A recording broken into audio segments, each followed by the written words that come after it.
this team, we're going to stand together and fight this disease. I've come this way before, traveled through the open door. Circumstances navigated the path, and like happened all so fast. No, it got lonely. Sometimes you see, I know we couldn't make it. Even when I'm offbeat, I still land on my feet, and nothing can shake me. Cause I know life took a hold on. I never. This is where I am destined to be. I'm not ready to give up. I believe in the miracle of life. Life's a play for no rehearsal. Learn quickly, they'll come for your role. Games we play, can't take it personal. Cause the devil is a liar. I'm telling you the truth.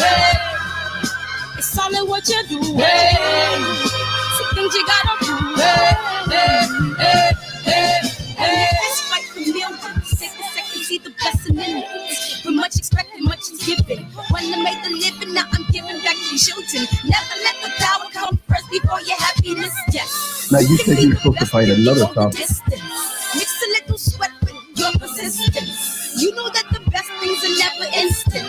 Just shine up, let us see the brilliance. Get up, open up your eyes now. It's the moment of truth. No backing down. We're bringing it to life. Ooh, for the children, it's a given. You gotta give it, be a blessing. This my personal statement. Run the game like I'm aces. Learn and develop patience, determined to be the greatest. Yeah, bobbing and weaving, they changing up like the seasons. Indigenous to the grind, so I do it for all my people. Jabbing the competition, back up against the rope. She fighting for recognition. I'm fighting just to promote equality where we lack it. While cancer slowing our road, I'm confident we'll make it. We focus on common goals. Yeah. Give back, give love, giving something away. Never give up, stand tall to fight another day. 2 toes, 2 feet, I stand on the ground. I'm going back soon and fight this final round. Last time, y'all. Learn quickly, they'll come for your role. Can't get play, can't take it personal. Cause the devil is a liar. It's all in what you do. Man, this song feels good, man. What it do, man. What it do. The barbershop is hot, Rob, DB, the barbershop is hot. DB, I spliced that up for you, big homie. I spliced it up for you, big homie. Go to my Instagram. What up, Donald? Phil, man, dream cooking. Why not? 65-year-old G was too afraid to call in. I know. What up? Why not? Eric, what up? We got your boy from St. Luke coming in next Thursday, big homie. What up, Donald? Brick City, man. Donald, Phantom Brawler, welcome back, man. Took a little vacation. Ken, what's up? Not Kanye, not Kenny, but Ken. CMB 100. How can CMB be 100 in the black community? And it wasn't me. Justin, man, what it do? Muir, man, what it do? Valex, man, what's up, man? So, man, I just want to say thank you guys. We are rocking and rolling all day long, huffing and puffing and singing that song, man. Erickson, Lubin to be in here around 9:15, but let's do some housekeeping stuff, man. Shout out to V Bozeman for coming. I want to thank my boy Keenan, man, for setting that up, man. Thank you for allowing her to come in and trusting me with your relationship. It was an awesome experience. Tomorrow's show, Friday, we have the cop from Oklahoma City who turned in his badge and started protesting with the protesters. He will be on the show tomorrow. It's going to be a hell of a show. Pretty dope, pretty cool. Monday, we have a lawyer to go through the technical stuff with us. She confirmed. So all these confirmations are coming as these news develop and stuff. So I'm trying to only go 2 days a week with the guests, but because we're so time sensitive, I got to get it in. So Monday we have a lawyer. She's beautiful too, man. She's coming in, and actually, let's go to her Instagram so y'all can see her. And she will be in. Let me get a picture for y'all so y'all can get excited about this one. All right, she's a lawyer, and she will be in Shalom, Israel. What's up, big homie? What's up? I get you in a second. Let me get this screen share real quick. Homie. Let me get this. Natasha will be in the building. Natasha will be in the building on Monday, and she is a lawyer, Pac-Man. She is a lawyer, so she will be in the building on Monday, breaking down all the trials and the charges and the litigations. That way, we can have a foundation of context in law. So moving forward, we can be the most intellectual crowd that will be involved in this case, because I'm covering these cases. Shit, I mean, where else I got to go? Lincoln don't have no soccer games on Saturday, no baseball games on Saturday now. So that's where we're at with this. She will be in the building on Monday. And Tuesday, we have Breadman, J-Rock, and it's a perfect transition because we have Erickson Lubin in the night. And then Thursday, we have Corey Spinks coming in the building on Thursday. So we lock and loaded. I'm still working on the Juneteenth show. Hopefully I can get confirmation by Saturday on the Juneteenth show. And that's where we're at. So Saturday and Sunday, it's just us. We gonna rock and roll. Yeah. And so she's gonna be I want to convince her to be our legal affiliate. You know what I mean? Maybe we can buy her lunch every day or something like that when she comes on as a group. You know what I mean? And I would love to talk to her like once every 10 days or something like that, so we can get abreast as to keeping us up to speed. You understand? Even if she comes on for like 10 minutes at a time. I think it's important that we educate ourselves on actual laws and like the limits of the law and the constitution of the law and how it relates to our civil liberties. Ramon Baez, man, I appreciate you. Shalom, Israel. When I say Israel, I mean my so-called black and brown beautiful people. And F Fury, how we like them apples, man. And that's where we're at. So I appreciate everybody coming in. Thank you, Ramon Baez. And the fights came on. I thought why am I drawing a blank on his name? Delgado. What the hell is his name? I like him too. What the hell is his name that fought just now? What was his name, dog? Anyways, man, I thought he put a good fight. He showed some grit tonight, man. He showed a lot of grit tonight. Yeah, man. I was impressed with his grit and his fortitude. You understand what I'm saying? So I'm real excited for him. Yeah, man, it's gonna be a good show, man. We got Erickson, Lubin, and Magdaleno. I appreciate you, Ken. Magdaleno. I was very impressed with his grit. Very impressed with his grit. Very, very impressed with his grit to get up, because that fight could have easily been an NC, you know what I mean? Because he got hit with a rocket, you know what I mean? And he stood the test of time and won the fight. You know what I mean? So at least I didn't watch the end of it because I went and did my bedtime routine with the kids, but I'm just assuming that he won, right? Because he looked pretty dominant. I don't know if he won by knockdown or a unanimous decision or something like that. So that's where we're at, man. I appreciate everybody coming in, man. If you guys got a chance to see Tyson Fury's interview, it's basically hogwash. They just agreed verbally to have the fight, and it ended in a DQ. Oh, because he hit him with another low blow. Okay, hit him with another low blow, probably. All right. And how about that Lopez fight, that Pitbull? Thank you guys for telling me that Pitbull. That was a thumper. The motherfuckers were thumping. You know what I mean? That was a hell of a sequence between the two.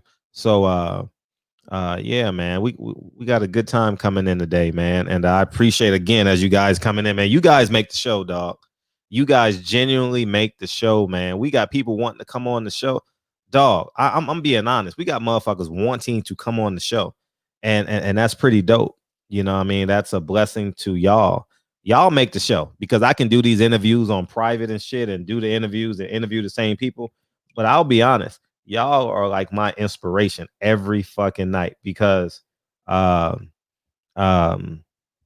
I would be, and you guys know this because I tell you guys this in prior videos. I get lax because I know people, and I'm like, oh, I'll see them in 7 days anyway. I ain't worried about it. I'll see them. Well, I'll see them in 30 days at somebody's fight. You know what I mean? So I take it for granted sometimes, and my work ethic. So, but I appreciate we building this whole together, man. So thank you again, man. I'm forever in gratitude to y'all, motherfuckers. You know what I mean? So thank you. And what else we got? What else we got? Don't forget, tomorrow we got the police officer who turned in his badge and started walking with the protesters. I think that's going to be a pretty cool interview. He's a young kid too. He's a young kid out of Oklahoma City. He got back to me.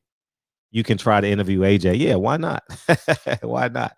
And they're watching over in the UK for sure. Maybe I can get, as I told you guys before, I'll try and get Dillian White. I have his personal number. I'll give him a call.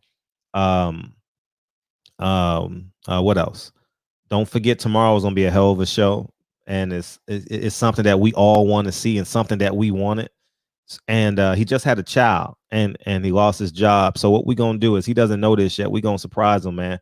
So have your Starbucks money ready, because we don't go to Starbucks no more, right? I didn't go to Starbucks anyway, but have your Starbucks ready. He gonna drop his Cash App tomorrow, and we just gonna show a token of appreciation because what he did with a child coming 3 days. He quit his job on Saturday or the last Wednesday, and he quit his job knowing his child was going to be due in 2 days, 2 or 3, well, within that week. Man, that took a lot of fortitude, man. That took a hell of a lot of fortitude, and I commend him. So have your change ready. We're gonna make a contribution to him tomorrow if he doesn't know this.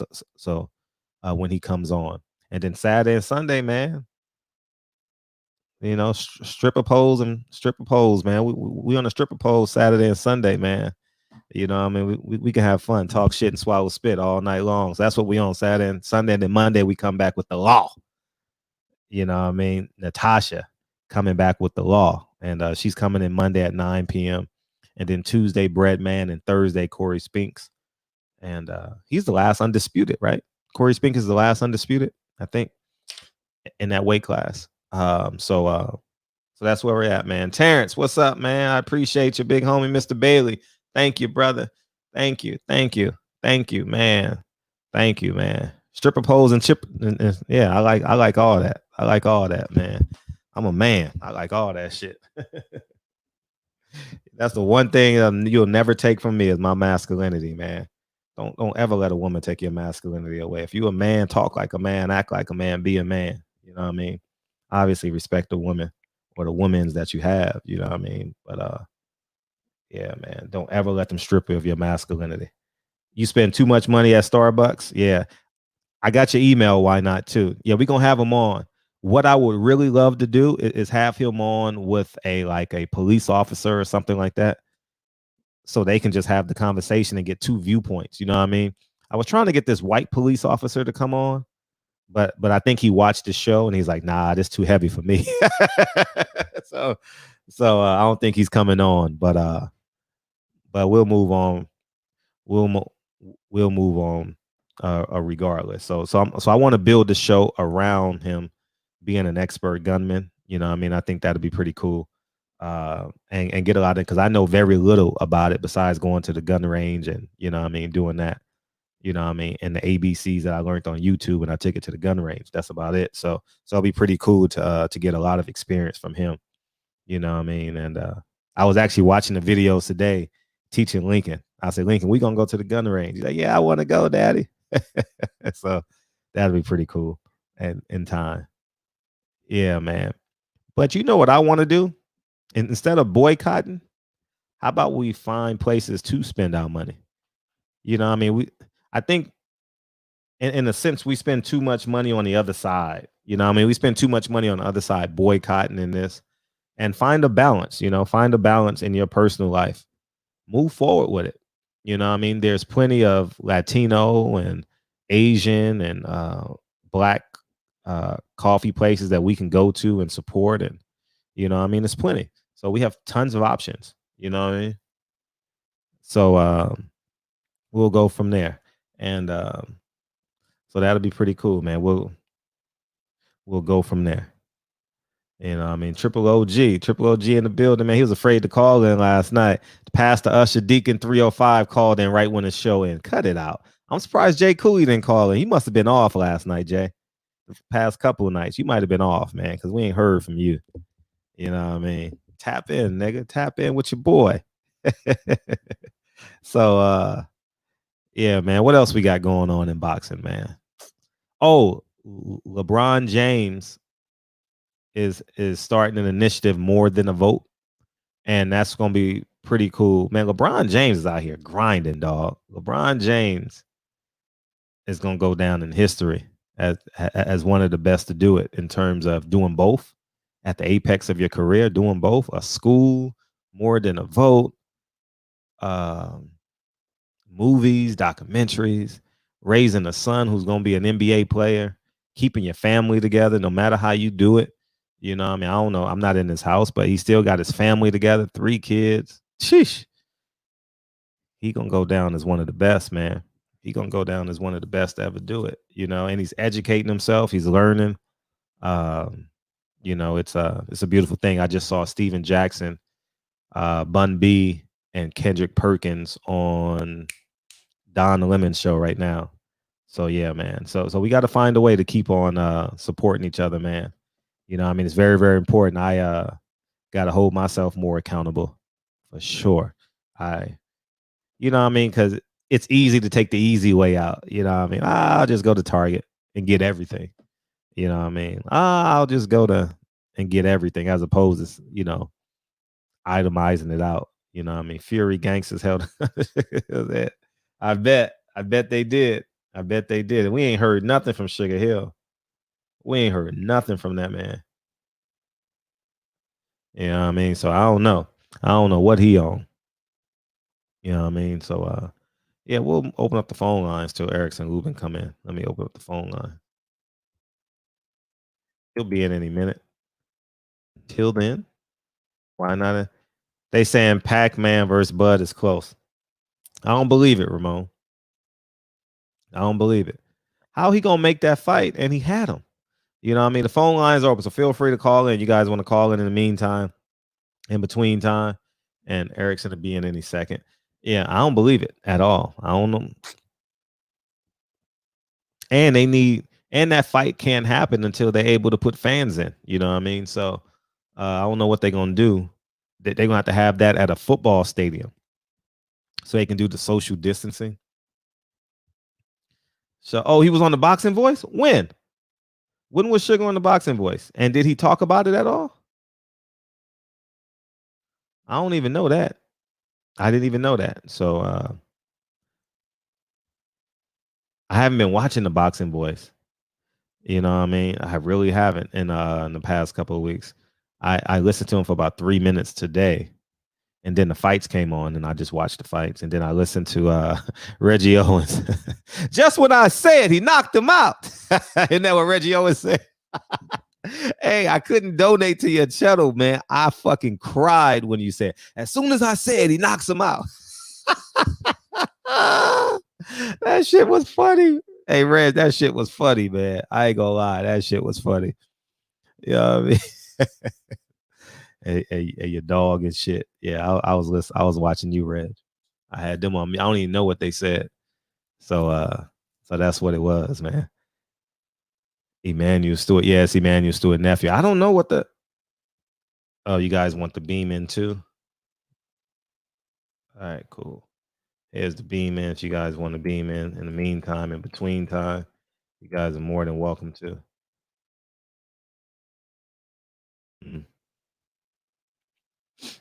Yeah, feel free to call in. Let's go.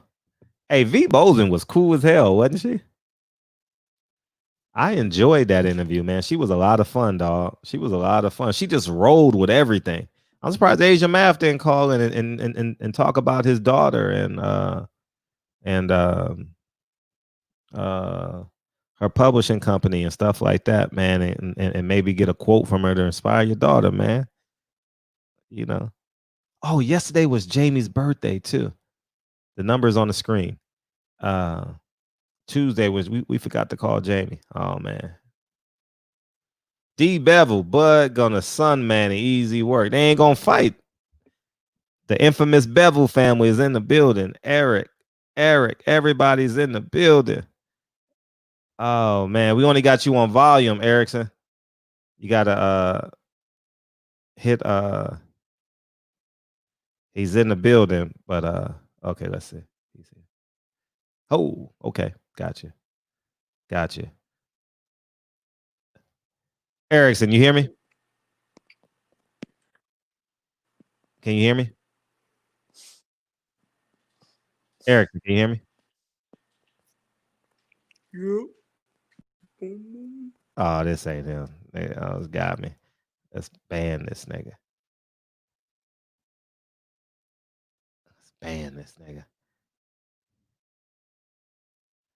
Peace. Oh man. So we got some impersonators. Yeah, man. I'm definitely gonna be doing a whole lot better. 55 sitting on 55 mil. He just had a birthday last month, huh? Oh man. Oh, I said call me and I gotta open up. Let my tent to B12, double check the details. Gotta cross my T's and dot my I's or I can't sleep well. What's poppin', big homie? What happened to you last night?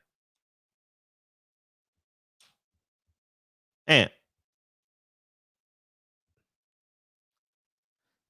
can you hear me? Take yourself off mute. All right, well, come back to you. His phone always does that on the first call. Asia, what it do? Hey, what's up, fam? What's up? This is my third time calling in. You got to get your engineering skills together, fam. No, it didn't ring. Yeah. How you doing, man? I'm super, man. How you feeling? Yeah, I'm feeling 55 sitting on 55 mil. Y'all. We gonna keep it real here, man. I let it up last night. I was gonna call. I said, man, what the hell? I ain't got no rap for this shit. You got nervous, dog? You froze up? Me and my daughter sat and watched it on the big screen, and because she's a big fan. You got nervous, dog. You got nervous. Now, come on, Sam. I ain't gonna say I was nervous. It's just like I was in my serious cornball, right? And they would have deserved to roast me if I would have got on there with all the little utter and the butter and shit. Oh, God. It wasn't like Jamie Alexander, that was organic, or Triple G, Golden Goddess, that was organic. We was able to correspond and communicate and exchange interviews. Bozeman, when I heard her make that comment, like, nigga, I don't give a fuck what, I'm me. She didn't say it like that, but you remember the point that she was saying, like, you know, a lot of the opportunities came our way and people said, you jump through this hoop and you put your panties on this way. She, motherfucker, fuck you. I'm like, okay, that's a chick shit. You can't come no way sideways with it. You gonna peep it. No, she really got more order than Erykah Badu, in my humble opinion. She got what? What more aura? You know that female aura. Yeah. Then they say, wow. You know. Yeah, there you go. You know, you good with the vocab. But my dirty gonna be on tonight, Erickson Lubin. I don't think I'll be able to get back in. Tell him I said what's up. Nah, you'll be able to get back in. Be able to get the phone line. Yeah, but I was wondering, was Cunningham gonna be on? Yeah, he'll tonight? be on too at some point. Yeah, they figured it out. They figuring everything out right now. I hope I get in with him because I'm gonna give y'all a treat. You know, like I said, I know him personally. He STL bound, and I hung out at his club. I hope he's not listening, so he probably be prepped like, motherfucker, I know who he is. But I would try to call in and surprise him with some shit. Give him like Austin Trout.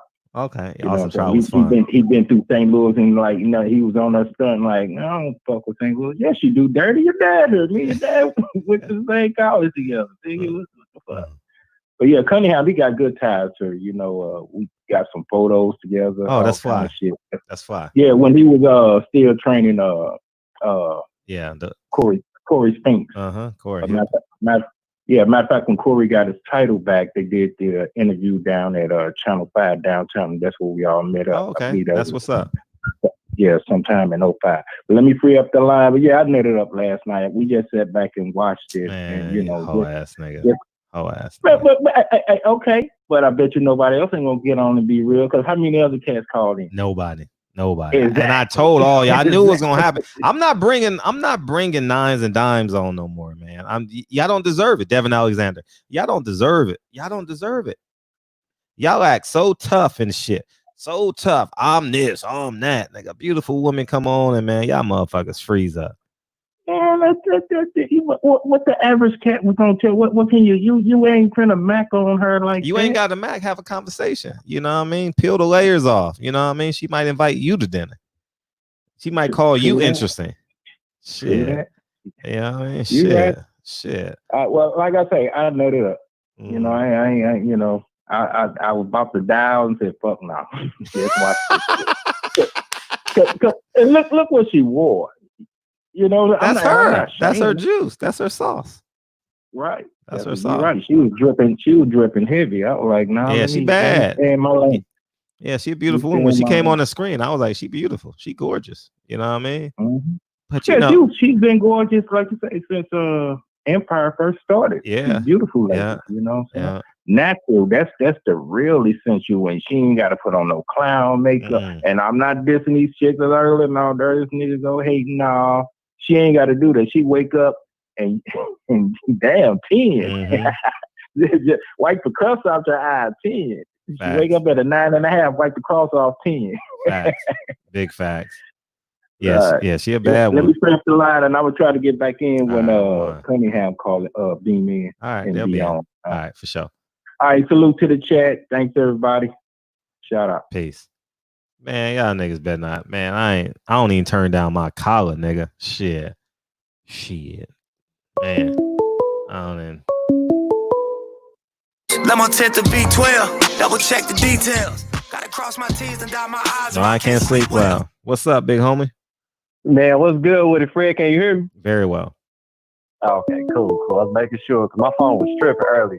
Yeah, man. I was knocked out yesterday, bro. I swear I had it. Look, I had the motherfucking I know. You know what I'm saying, with the timer on that shit and everything, and I ended up just KOing. I had a long day yesterday, bro. But she was looking bad. I caught the show later on when I woke. I'm like, damn. And she was bad, bro. She was any chick that can rock, you know, short hair or bald head, you know you fly. You know what I'm saying? Like, and she rock it with confidence. You know what I'm saying? She was so girly too, huh? She was so girly. Very. How she has that sense of allure, like how she lures you in, and you know how she turns and does that shit. Yeah. Oh yeah, she mad graceful. You know what I'm saying? You don't see that a lot. You know what I'm saying? And women like that is as much as her. She was very, very graceful. The questions you was asking her was interesting, man. You was getting down to the nitty gritty with stuff. I like the way you interviewed her and everything. You made her feel, you know, comfortable and all that. So that's always a tall tale of a good interviewer. You know what I'm saying? But yeah, man. Yo, I gotta start with Shakur Stevenson, bro. Like that motherfucking body, man. Both of them. The way he going to the body, bro. He's starting to look like. I mean, you could tell he been getting schooled from Terrence Crawford, just the way that he snaps and really puts the leverage behind. Like you can tell he been just getting drilled for hours. You know what I'm saying? He's really listening. So cause look, you can lead somebody to the lake. You know what I'm saying? You can lead a horse to the lake, can't make you drink. The old saying, right? But with Shakur, he's willing to be a student of the game. You can tell he's actually watching film because it shows up in his attack. A lot of people are not comfortable in the pocket. This motherfucker had the nerve to not only push with his shoulder to get a little bit of leverage, but then he just started snapping them shots. As soon as they broke from the referee saying break, the Puerto Rican dude or wherever he was, I guess he was in La La Land or wasn't paying attention. Shakur set his ass up so smooth, went to the body, bam, hit him in his liver, and it was loud too. Like, you know, because then it had a crowd and everything. You could hear the snap. And that dude was moaning and crying on the floor. I was like, yeah, this man, Shakur, man, he gonna be and remember, he's getting his man string now. If y'all noticing, he didn't put on like what, 8 to 10 pounds a month, man. He looked stronger. He looked bigger, way bigger. Didn't he? Gonna be a problem. The Ryan Garcias and everybody else, you better watch the fuck out when he get up there, man. When he get to 140 or 147. Or what did he fight? He looked so big. He was 130. He fought at 130. Okay, it was 130. Man, that's a big 130. God damn. Fact. But But yeah, man, I'm really looking forward to this Erickson Lubin. Yeah, it's gonna be I want to fun. hear what he got to say. I really want to hear what he has to say about the landscape of 154. We all do. 160. I remember him talking about middleweight. He was saying that in middleweight he was going to campaign there maybe this year or early next year. So it'd be interesting to see if his power can translate and go up there and he can handle business and get that middleweight title, that strap. Because like I tell people, man, you can't let a hard time humble you just because you got knocked out one time. Like people, hold that over your head, man. Fuck all that. I mean, if you respect the greats like they say they do, Roberto Duran, what do he do?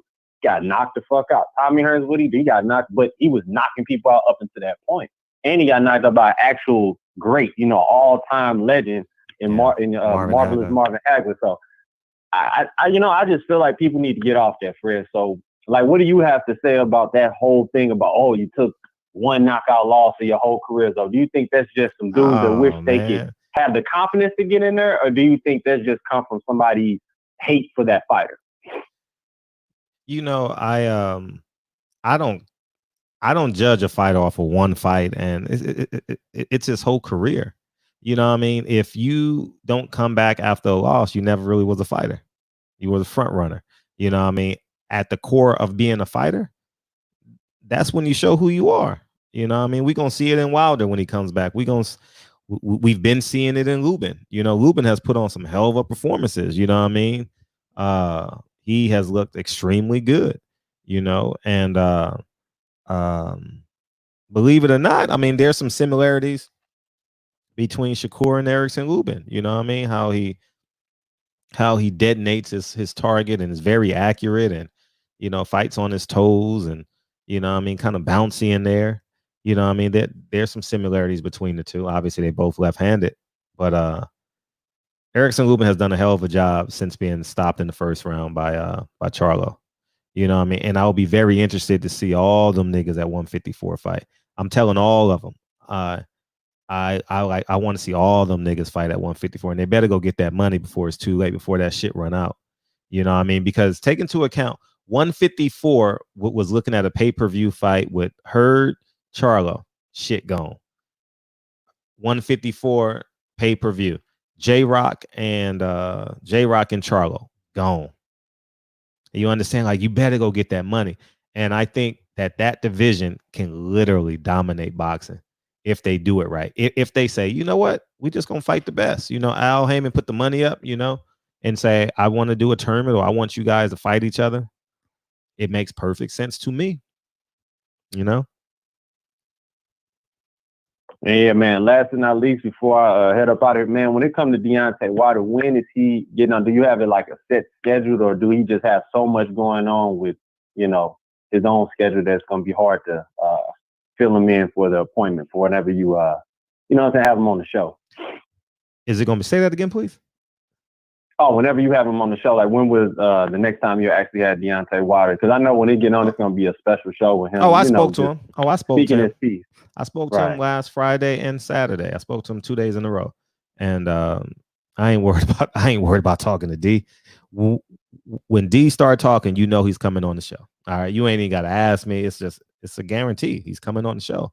You know what I mean? And he gonna rock and roll with y'all like he did 4 months ago. You know what I mean? He gonna rock and roll with y'all. You know what I mean? He gonna man, you gonna see. D gonna stay on and talk shit and swallow spit, and y'all gonna be able to ask him all the questions y'all want. You know what I mean? Yeah. So right, right. I wonder, is putting on a lot of muscle gonna be the key, or just him just locking in, focusing, and saying fuck the media and just going straight in there with no music, no shenanigans, just, you know what I'm saying, just handling business with type of spirit, like, or do we need to be 210 again like he was in that first fight and, outspeeding him, maybe, you know what I'm saying, hitting him to the punch, or I don't know. I feel like he can do so many things. He just got to believe in himself. From a a lot of people say, "Oh, he's one-dimensional," but go ahead, bro. I don't think you could be one-dimensional.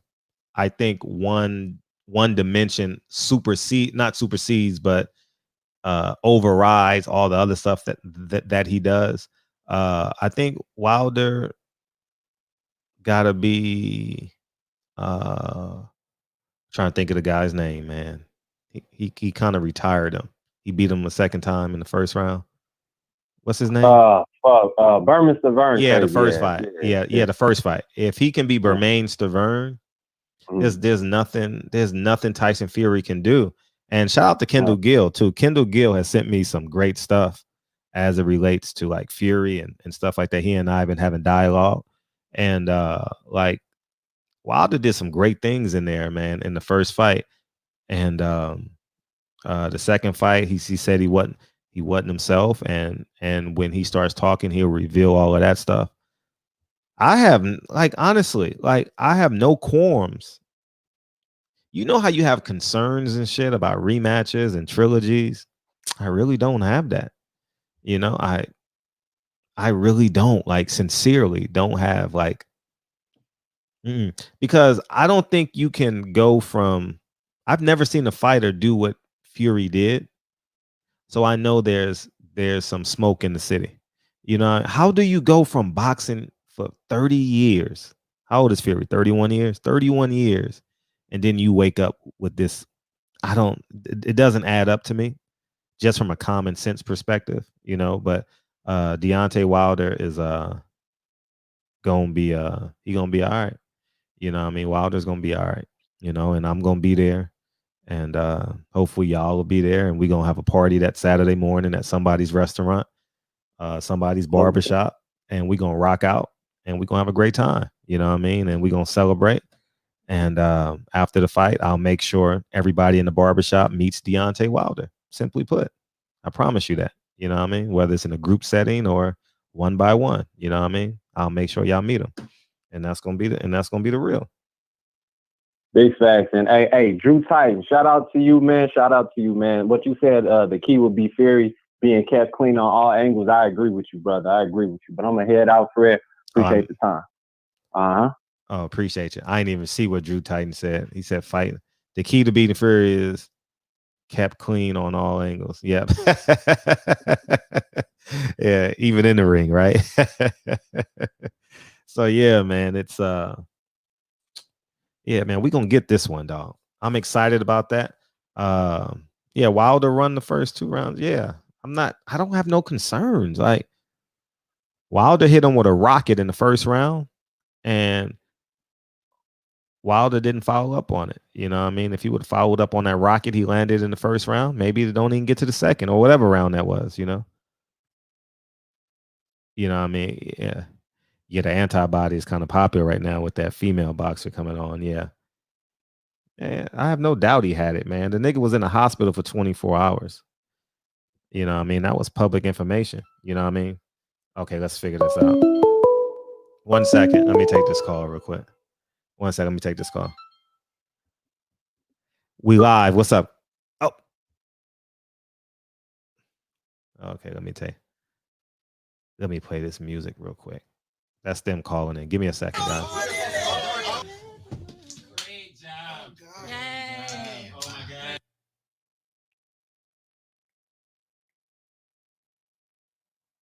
Sam Watson and his team, we're going to stand together and fight this disease. I come this way before, traveled through the open door. Circumstances navigated the path, and life happened all so fast. No, it got lonely sometimes. You see, I know we couldn't make it. Even when I'm off beat, I still land on my feet, and nothing can shake me, cause I know life took a hold. I never. This is where I am destined to be. I'm not ready to give up. I believe in the miracle of life. Life's a play for no rehearsal. Learn quickly, they'll come for your role.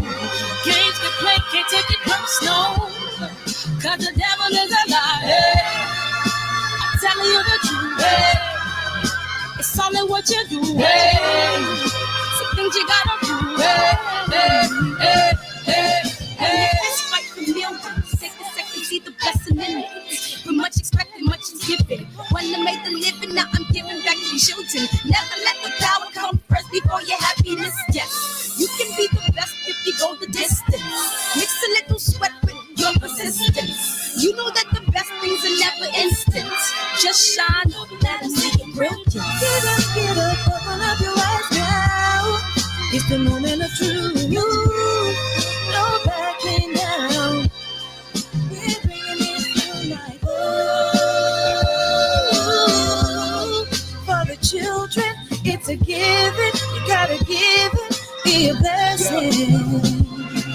This my personal statement. Run the game like I'm aces. Learn to develop patience, determined to be the greatest. Yeah, bobbing and weaving, they changing up like the seasons. Indigenous to the grind, so I do it for all my people. Jabbing in competition, back up against the ropes. You fighting for recognition. I'm fighting just to promote equality where we lack it. While cancer slowing our road, I'm confident we'll make it. We focus on common goals. Yeah, give back, give love, give something away. Never give up, stand tall to fight another day. 2 toes, 2 feet, I stand on the ground.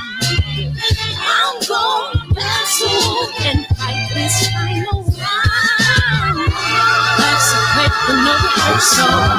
Learn quickly, they'll come for your role. Can't take it personal, 'cause the devil is alive. Hey. Telling you what to do, it's all in what you do, some things you gotta prove,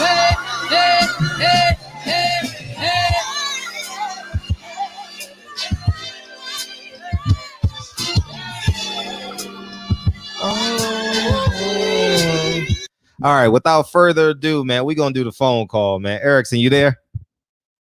Yeah, I'm here. Hey, man, we live, man. I appreciate you coming on, man.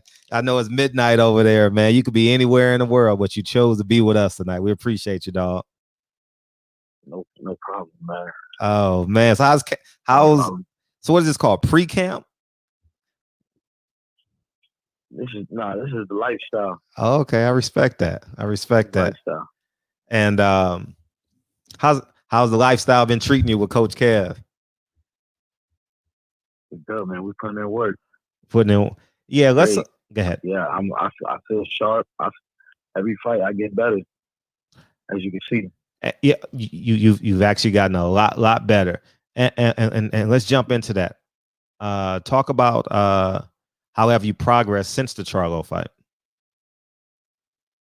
I relocated to West Palm Beach, and just I got with Kevin. So we just fix the little flaws that I needed to fix. We just we put in a lot of work. We got some hard sparring.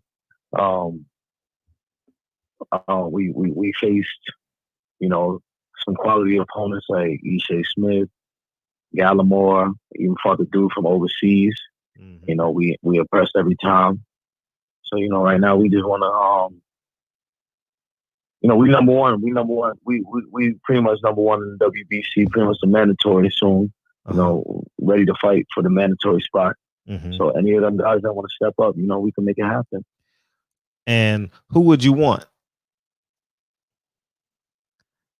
You have a preference? We won't fight. I want the champions. If you ask me who I want the champions. But if one of these guys out, one of these top contenders, want to fight for that mandatory spot, we could do it. Terrell Gausha, I like to fight Terrell Gausha. I like to whoop his ass. Why you want to fight? Harrison. I want to fight Tony Harrison as well. All those guys. It don't matter who it is. Why those two? Why those two in particular? Because those are easy fights to make. Easy fights to make, right? PBC, real easy fights to make.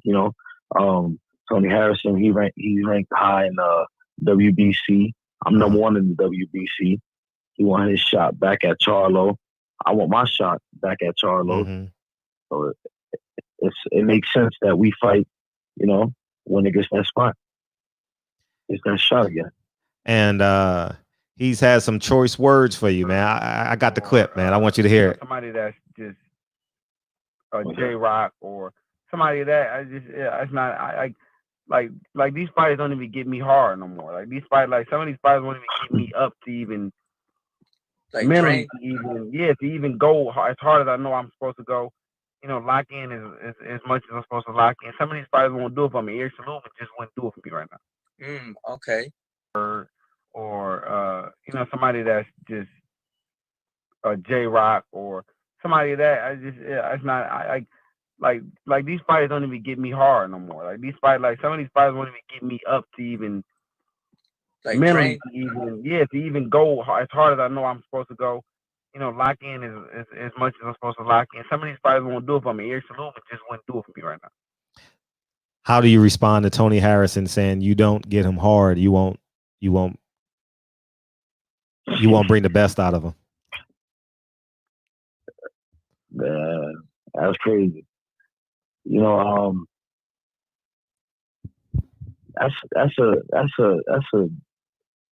a stupid statement for him to make, because I'm number one in the WBC. I'm number one. I'm sitting at the number one spot in the WBC, and he was calling for fights like Jorge Cotto. I remember in the past he was calling for like weird fights like Jorge. He wanted to fight Terrell Boucher. He named pretty much everybody in the whole division, excluding myself.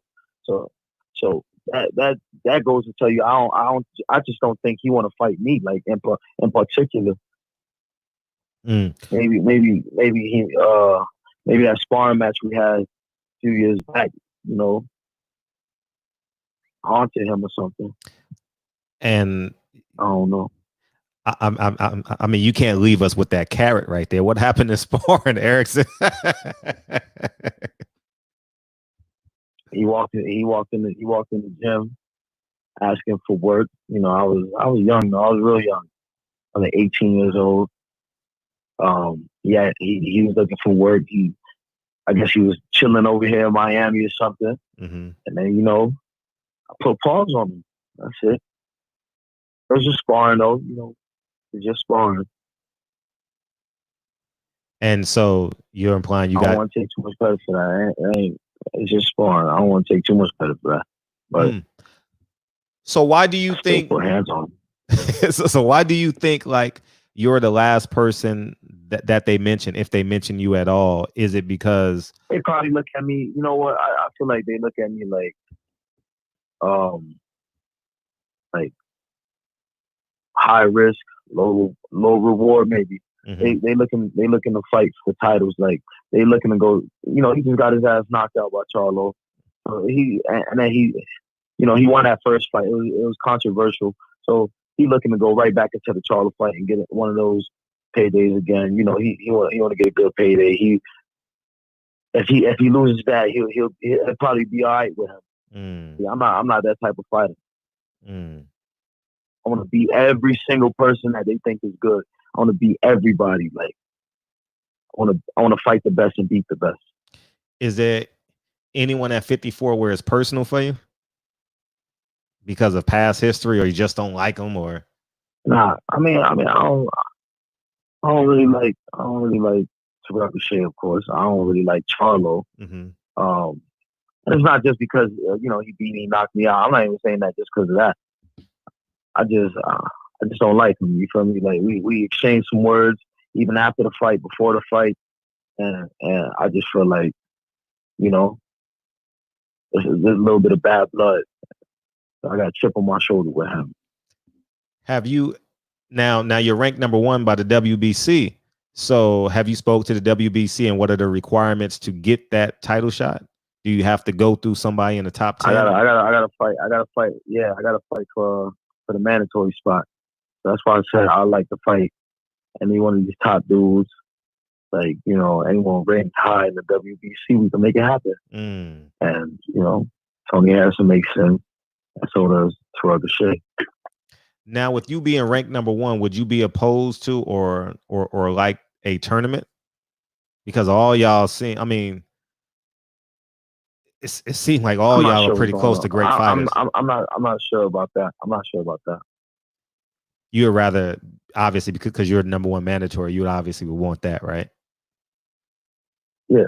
Yeah, that makes sense. I wouldn't mind that. Yeah, we could do a tournament style. They could get one of these high ranked dudes that's number 1, number 2 or 3. You know, Sergio Garcia, if he could come to America, he can make it to America. We can make that happen. It don't matter. Is there like your dream fight you want at 54?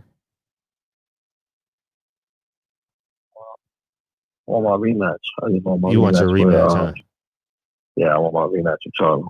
Speaking of rematch, what are the choice words that's been shared between the two of y'all? What do you mean? Because you said y'all have bad blood, like, and you said there's a whole bunch of words on. Check Twitter, you'll see. You'll see the exchange of words. Oh man, I don't want to curse too much on the show. No, you good. No, you good. No, you got free range. We in the barbershop. We in the barbershop, dog. Now you Gucci. Hey, so what'd you think of Rosario and J-Rock? And so you know, Breadman is coming on the show Tuesday. So anything you want to say to Breadman, you're more than welcome to say. You're more than welcome to say something to him directly, and I'll replay it for him on Tuesday night. I ain't got nothing bad to say about Breadman at all. And obviously the J-Rock fight. I feel like Rosario went in there hungry. He kind of, I guess, took J-Rock out of his game a little bit. He came out the first bell, guns blazing. Went straight at him, and he just went in there hungry. He knew he was gonna win that fight. Have you done any rounds with Rosario? Have you sparred him? Nah. No. So how about J-Rock? Have you sparred J-Rock at all either? Nah. Man, it seemed like it's just a mixed bag at 54, man. Y'all just gotta fight, dog. Like y'all could dominate boxing if y'all fought, man. You know what I mean? Y'all would be the talk of all the boxing. It's happening. Oh, you think so? You actually think it will? Yeah. It will happen. Yeah. So talk about Coach Kev Cunningham. They gotta stop being scared, man. They gotta stop being scared and having a whole bunch of excuses when it's time to fight. Now you look good the last time I saw you. I saw you in Houston, and you fought a guy. I don't think he knew. You actually stopped him, if I'm not mistaken, because I saw you jump to the. Yeah, you actually stopped him. I thought you did a hell of a job in that fight. And you dominated him from pillar to post. Same thing with Ishe Smith. I thought you did a hell of a job with Ishe Smith. And I thought Ishe was going to do a lot of like clever veteran moves, but you never let him even think about getting started. I thought that was real impressive on your part. You know what I'm saying? Yeah. So talk about camp with Coach Kev, man. Talk about that shit, man. And they don't work like us. No one works like us. I see y'all running. You're 5 miles in the morning, and you know what I mean? Y'all doing your rounds, and you got a couple guys in the gym. Yeah. We work hard, man. We work every day. We at it. We got a good strength and conditioning program going on. We work, man. Kevin make sure the whole gym working. Yeah. Oh, I totally forgot. I since you're not I have that Terrell Goucher clip. I'm about to trip on his name like Floyd does. But we'll you mind taking a few calls from the fans, but I want you to respond to Terrell Goucher. How's that? And then we'll take a couple calls, then we'll get you out of here because I know it's late for you and shit. Yeah. All right, one.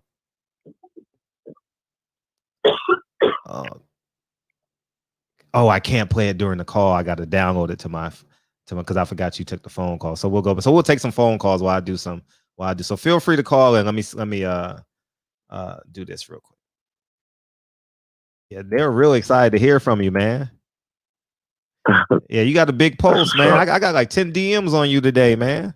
Like, man, Erickson gonna be on there, man. I can't wait. The phone lines are open, man. So feel free to call in. And where you at right now? I'm in LA. Okay. I'm in LA. Yeah, hold on. 347. What's up? Yeah, we do it big. Yeah, we do it big over here. Lubin, we do it bigger. We play music intro. We talk shit and swallow spit. Got that Nick Bucks. I had Nick Bucks in the back. Yeah. That's that nip. That's that nip. That's that dip, man. We talk about fat asses and stripper poles, man. It goes down in the barbershop. I just want you to know that. What's up, Drew? Yes, sir. Yes, sir. What's good, Fred? What's good, man? Go ahead. Mr. Lubin, how are you, fam? I'm good. How are you? Yeah? I'm good, man. I'm splendid, brother. I'm splendid. First of all, I ain't gonna top the line, bro. I ain't gonna top the line too long. First of all, I respect the hell out of you because let's just get right to it, man. I remember the Charlo loss, but see, the thing is with you, I see that shit in your eyes, man. There's a difference between failing and failing forward. You understand what I'm talking about? You took that, and to me, based off of when I seen you next, it didn't seem like you was phased. You dig what I'm saying? You know, you fall off the saddle, you get right back in the saddle, you keep it pushing. You understand that you're young, and you understand that shit like that happens. And I'm sure as soon as you got back to the locker room, as a competitor, you was upset, but I'm sure you had people that love and respect you. They told you, yo, look, you know, shit like this happens. It's about how you handle it later. I'm sure they told you that. It's just not the sexy thing to say, but it's true. You understand? And in your very next bout, I'm like, shit, I don't think he lost the beat. I think that you understand that you got in there and you just made a mistake. And it looked like you learned from it because I'm listening to you right now. You want all the smoke. You want all the smoke, and in your mind, you're undefeated. You understand what I'm saying? So you know, I mean, I ain't it's all undefeated. about I'm forward. I feel like I'm unbeatable. I ain't undefeated no more. I'm unbeatable. There it is. There it is. Yo, dude, there it is, man. Listen, there's a ton of people. I mean, I've been fortunate. I never got my ass beat in the street, but I've seen a lot of people get their ass beat in the street. But I've been around a bunch of dudes like, yo, so what? Fuck it. Let's do it again. Let's do it again. And those are the cats that got on my nerves. You're outside, you know, you mix it up with them, you beat their ass. And then the next day you come outside, there they are again with their fist balled up. You're like, come on, dogs. You know what I'm saying? It's like, God damn. Yeah. So, you know, I think you built for this. I think you're a major player. If there was a tournament, I got you coming out of that. On a side note, can anyone explain to me how the fuck Jarrett Hurd even makes 154? Yo, that nigga head is like 100 pounds on his own. Yo, why the fuck? That's a lie, man. Someone's lying on the scales for him. That's an absolute lie, man. I swear to God, his last fight, he looked like he's about 180 pounds, man. That was crazy. That's absolutely crazy.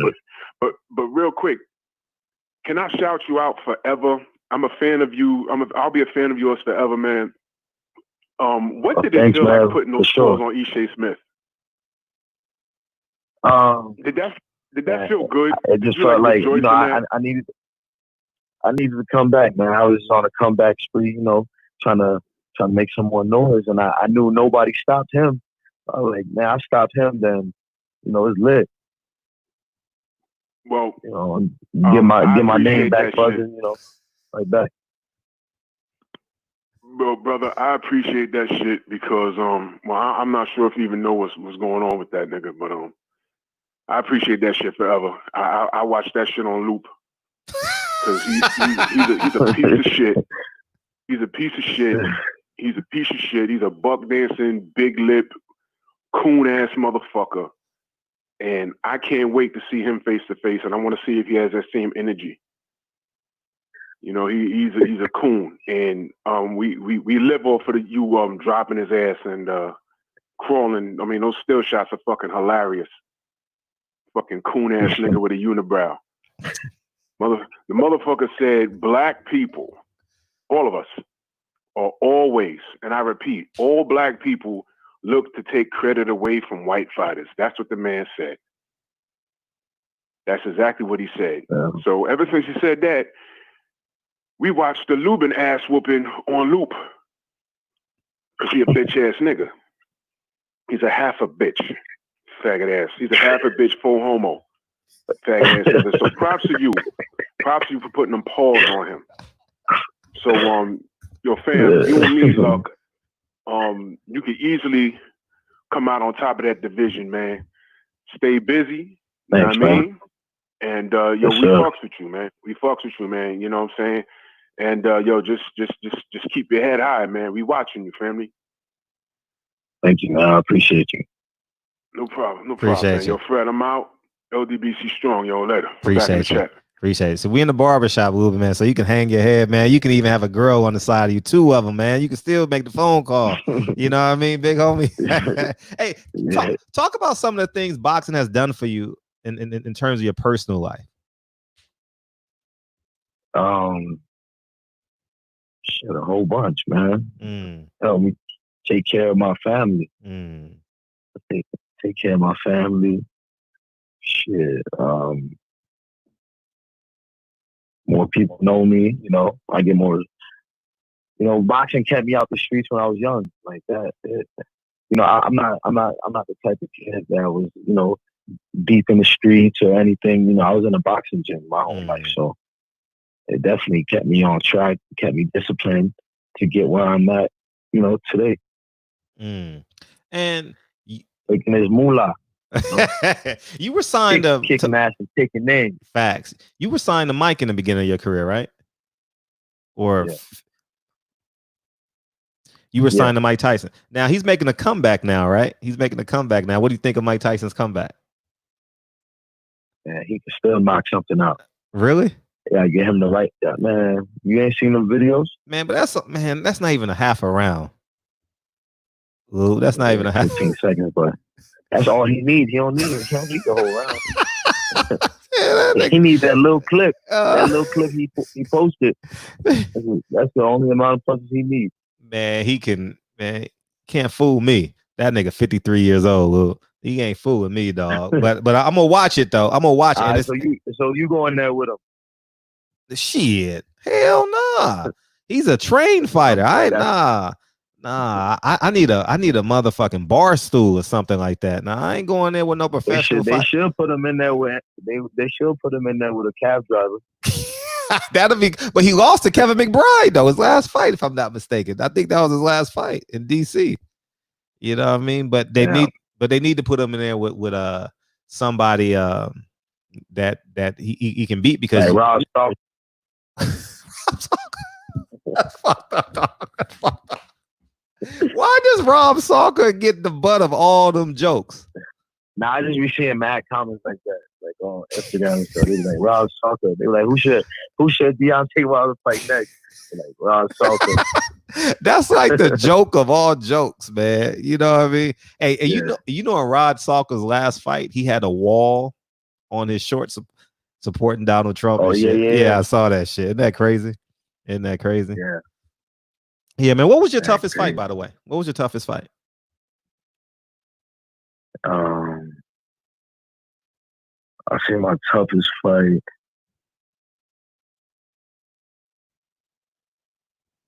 Might have been against Roberto Gonzalez. It was probably like my 7th or 8th fight. Mexican dude, veteran. He's like 20 and 5 or something like that. Yeah, you know, he just. Why? I underestimated him. I underestimated him. He came out in the first round. You know, he hit me with a blind shot, dropped me, got up.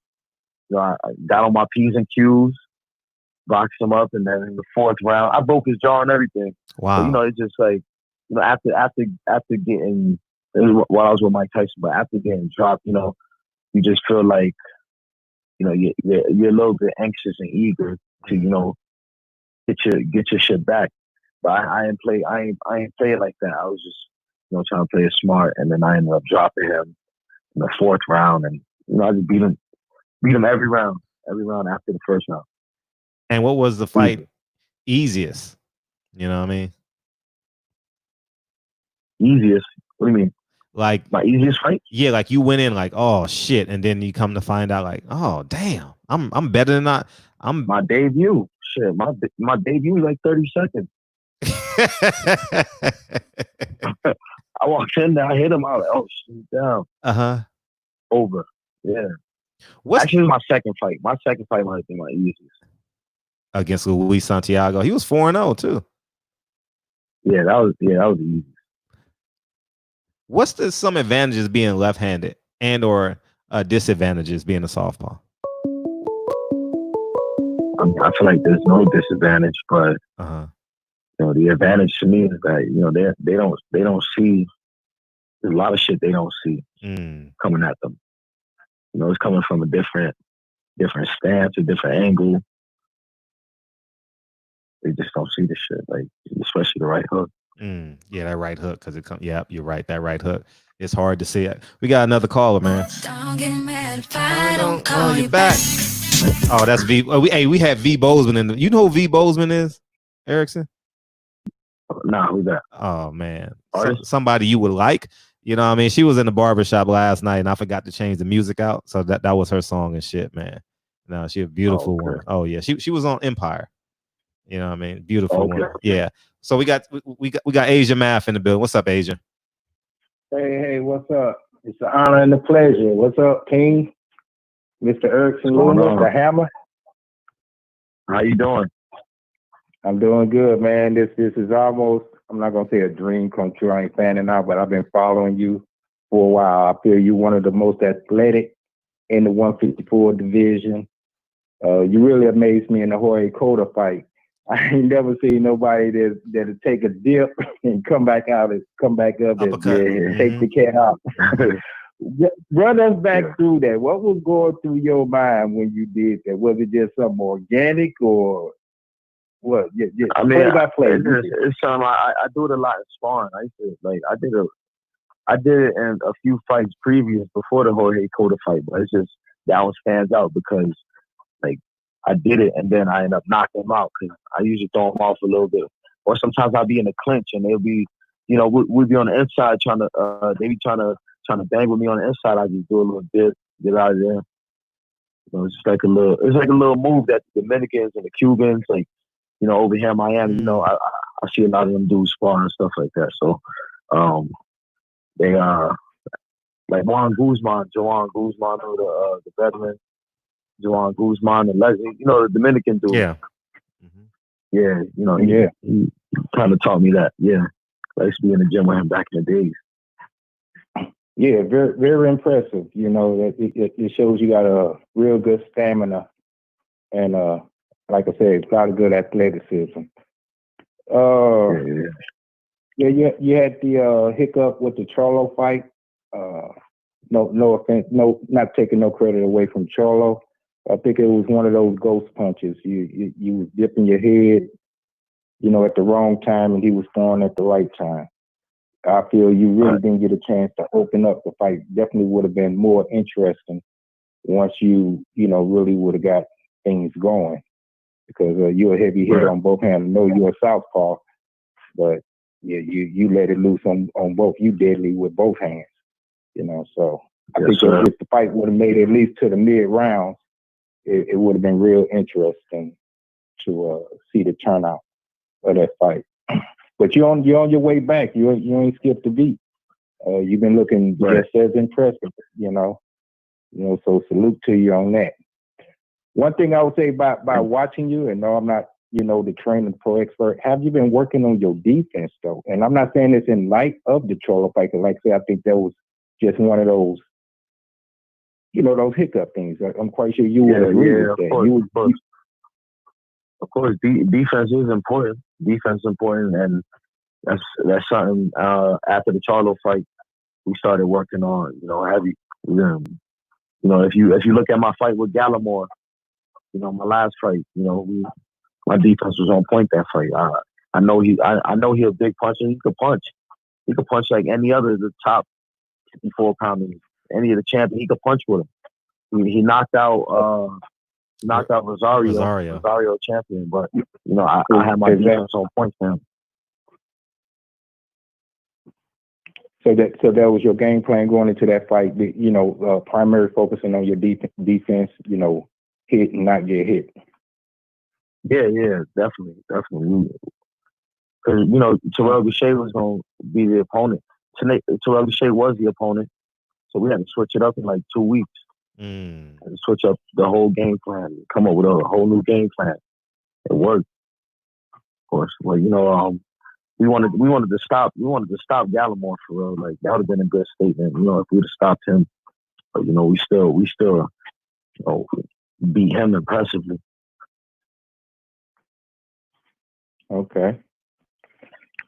Yeah, Fred already spoke on the tournament. So I feel that it's definitely is needed for that 154 division. So many big names, and you right there at the top with all of them. I feel you can beat all of them. You know, like you say, you're unbeatable right now, and I feel that I feel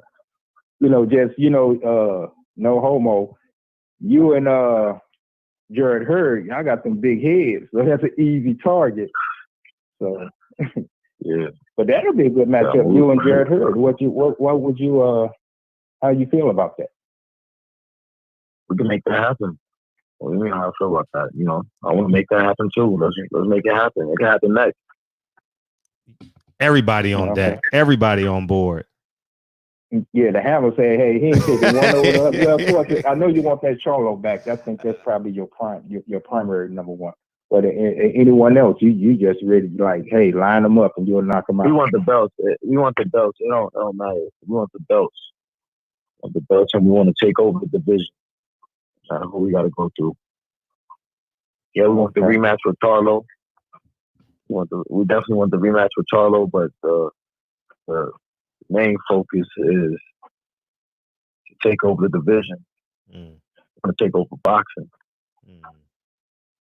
You solid at 154? You not making any plans of going up or down? Well, I don't see you going down because I think you just coming into your man. We got at 54.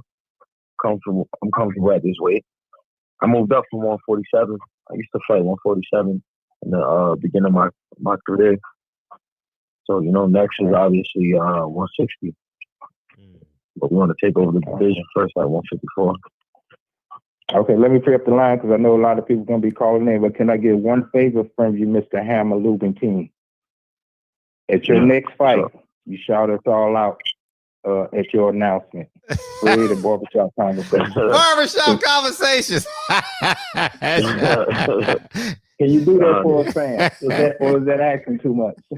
I'm going to see you over there. Yeah, I get you a shout out. Appreciate that. All right, I appreciate it, King, and salute. And like I say, the Charlo, it's an acquired taste. I root for him, but he is a kind of like, it's like eating liver. He's kind of like a hard dude to like, but I don't want to come off as a hater to him. But I've been watching your fights, and I was the first, and I picked you to win that fight. I did, and I don't know, it's just something. I watched some of your sparring matches. I can't remember who that guy was that you was sparring, but man, you was just giving him the business. It was like you had something personal towards him.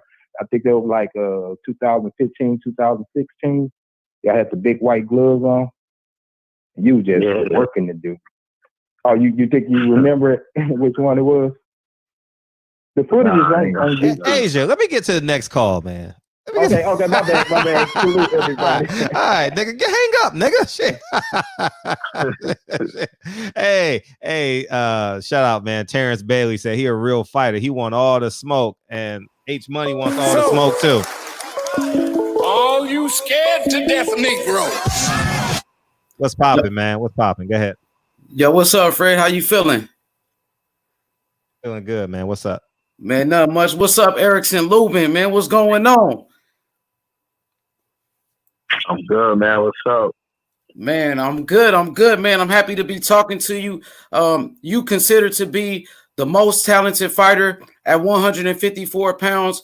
A slick southpaw, and you willing to stand and bang with anybody. You know what I'm saying? You took the Charlo fight at a very young age, and I feel like you need to be respected for that. You know what I mean? You wanted all the smoke. You had an opportunity to go be great, and you took it. You know what I mean? And I respect you so much for that. And I like the fact that now you're training with Coach Kevin Cunningham, who's known for working with slick southpaws such as Corey Spinks, and also he worked with Devin Alexander. And you, a southpaw yourself, I noticed that you very big for 154 pounds. You got a very long reach. If I'm not mistaken, your reach is about 75 inch reach. You're about 5'9", and I feel like you're gonna be the king at 154 pounds. Is there any fighter in the past that you kind of looked up to, and who was it, if it was anybody?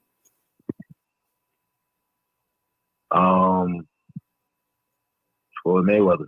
I looked up to Floyd Mayweather a lot. There's a couple, man. There's a couple fighters. A couple. Floyd, Sugar Ray Leonard. Sugar Ray Leonard might be my favorite fighter of all time. Marvin Hagler, of course. Southpaw. I used to be in the gym with Winky, right? I used to be in the gym with Berto, Keith Thurman. I used to be in the gym with all those guys. We all from Florida. For sure. I like that you mentioned Marvin Hagler, just like you, a southpaw, and Marvin Hagler had a very long reach, just like you. And he fought at 160. I could see you moving up to 160 in a couple of years, but I feel like, brother, you're gonna be the best fighter at 154. You know what I mean? You're already challenging yourself to fight the best. You know what I'm saying? And I want to see you in there with Jensen Rosario. I feel like you'll dominate Jensen Rosario. You know what I mean? I think you'll give him a boxing lesson. I mean, what's your thoughts on Jensen Rosario? And have you been watching him? And do you want a piece of that work right there?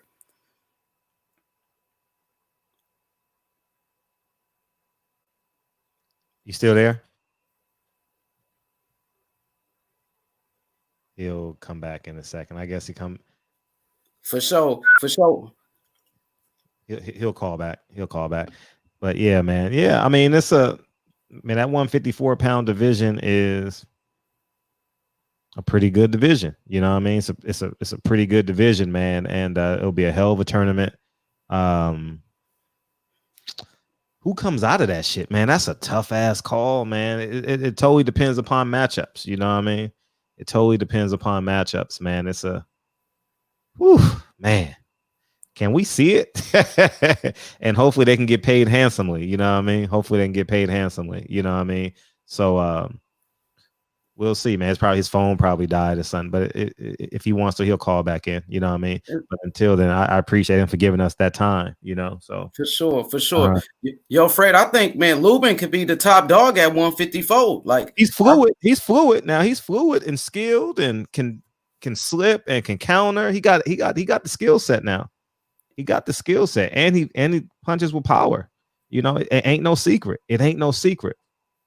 That's a deep ass division, though, man. That is because you got to take into account if there's a tournament, there's compound interest. You know what I mean? So there's like even if you win the fight against Jared Hurd, it's gonna cost you something. You know what I mean? Physically, mentally, the preparation, because you're literally preparing against A-level fighters. You understand what I'm saying? All A-level fighters, you know, and I think half of them have been champion at some point. J-Rock, Jason Rosario, Hurd, and Lara. Tony Harrison. So 5 of them, 5 of the 8, if you do an 8-man tournament, have been world champions. And then you throw in Brandon Adams. Shit. I mean, God damn. I wouldn't even be offended if they lost, though. Like, I mean, like you know how they do it in high school? They got the winner's bracket and the loser's bracket. You know what I mean? Like, you might as well have a man. That's a hell of a tournament, dog. That's a hell of a tournament, man. Al Heyman, make it happen, man. You got all the horses, man, like you had at 47. They did like a tournament at 47. At 47 kind of. It was like an unwritten tournament. You know what I mean? It was pretty good. You know what I mean? Yeah. Damn, man. Hey, shout outs to Erickson Lubin, Fred. I think he's the most talented at 154. He's talented. For sure, he's the most talented, bro. Like, is he 23 now? He just turned 23, I believe. Erickson Lubin? He about 23. Is he still 22? He's 20. I think he's 23. Let me check right now. 24. 24. Okay. Yeah, man, the sky's the limit. He's only gonna get better and better. And he wants to test himself. He wants to go fight the best. Man, nobody was gonna fight Charlo at what? He was 22 years old and go fight Charlo right away. Nobody was doing that, bro. Yeah, he took a chance, bro. It's only gonna make him better. You know, a minor setback for a major comeback. For sure, man. And 154, I could see him beating Tony Harrison. You know what I mean? I could see him beating Harrison. I could see him beating J-Rock. I know he can beat Jensen Rosario. You know what I mean? And let's get. I want to see Lubin versus Rosario next because I know J-Rock. He declined a rematch. He declined that rematch, so he didn't want that rematch straight up with Julian Williams. He had surgery. So to quote him, he had surgery on his eyes. Remember the eye he was cut on? Okay. And so that's basically what he said. You know what I mean? So Rosario was looking for an opponent. Then he needs somebody to fight. Everybody's looking for an opponent now, though. But I don't know when he's gonna be healed up from that cut. He had surgery on both eyes. I actually saw a video. You know, so I don't know when he's gonna be healed up. I don't know how long it's gonna take the skin, you know, for it to heal up in that area. That's what I'm saying. Let's do Erickson Lubin versus Jensen Rosario next. Okay. Put up the money for it. You know, because you shining, nigga. You shining, nigga. You shining. Yeah, man. Shout out to Lubin. Damn, man. I had some questions for Lubin. No, that's cool. That's cool. Sure. He'll be back. These niggas ain't going nowhere. They'll be back. You know what I mean? We'll have them back on. For sure. We'll have Coach Kev on too. Let me get the next call, man. Yo, Fred. Hey, Jared Anderson, the next Riddick Bowe. Remember I told you, Jared Anderson, the real big baby. He get hit too much right now.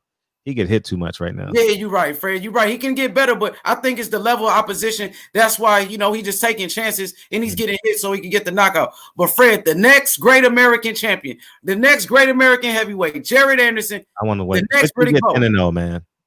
Okay, Fred. Bring him to the shop, Fred. I will. All right, peace, Fred. Appreciate it, bro. Appreciate you, big homie. Yep. One. D Hodges, man. What it do? How you doing? I got a show today. That's all I'm trying to do. Hustle and motivate. Terrence Bailey, you can't be great if you won't fight. That's what Terrence says. What's up, D Hodges?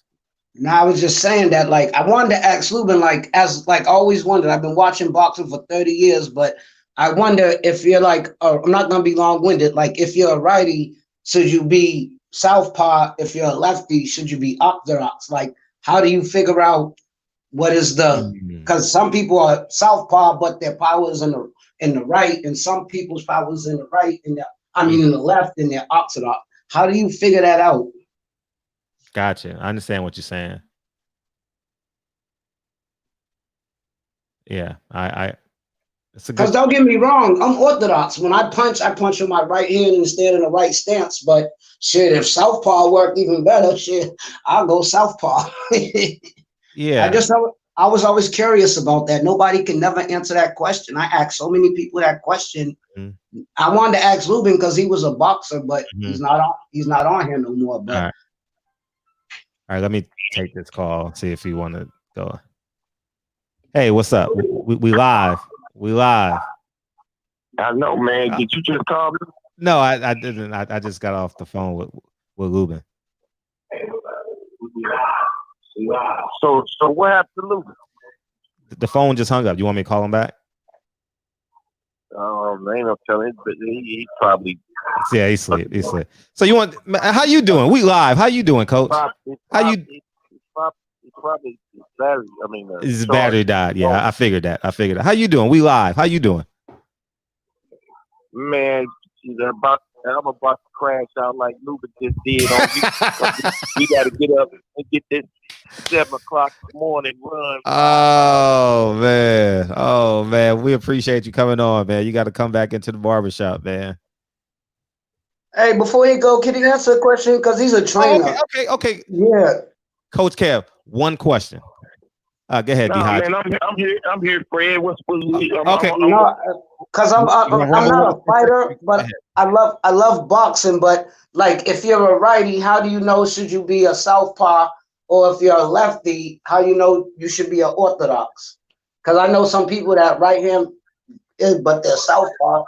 Like, I just always was curious. I've been watching boxing 30 years, and it seemed like nobody can answer that question. How do you determine what a fighter's gonna be, southpaw or orthodox?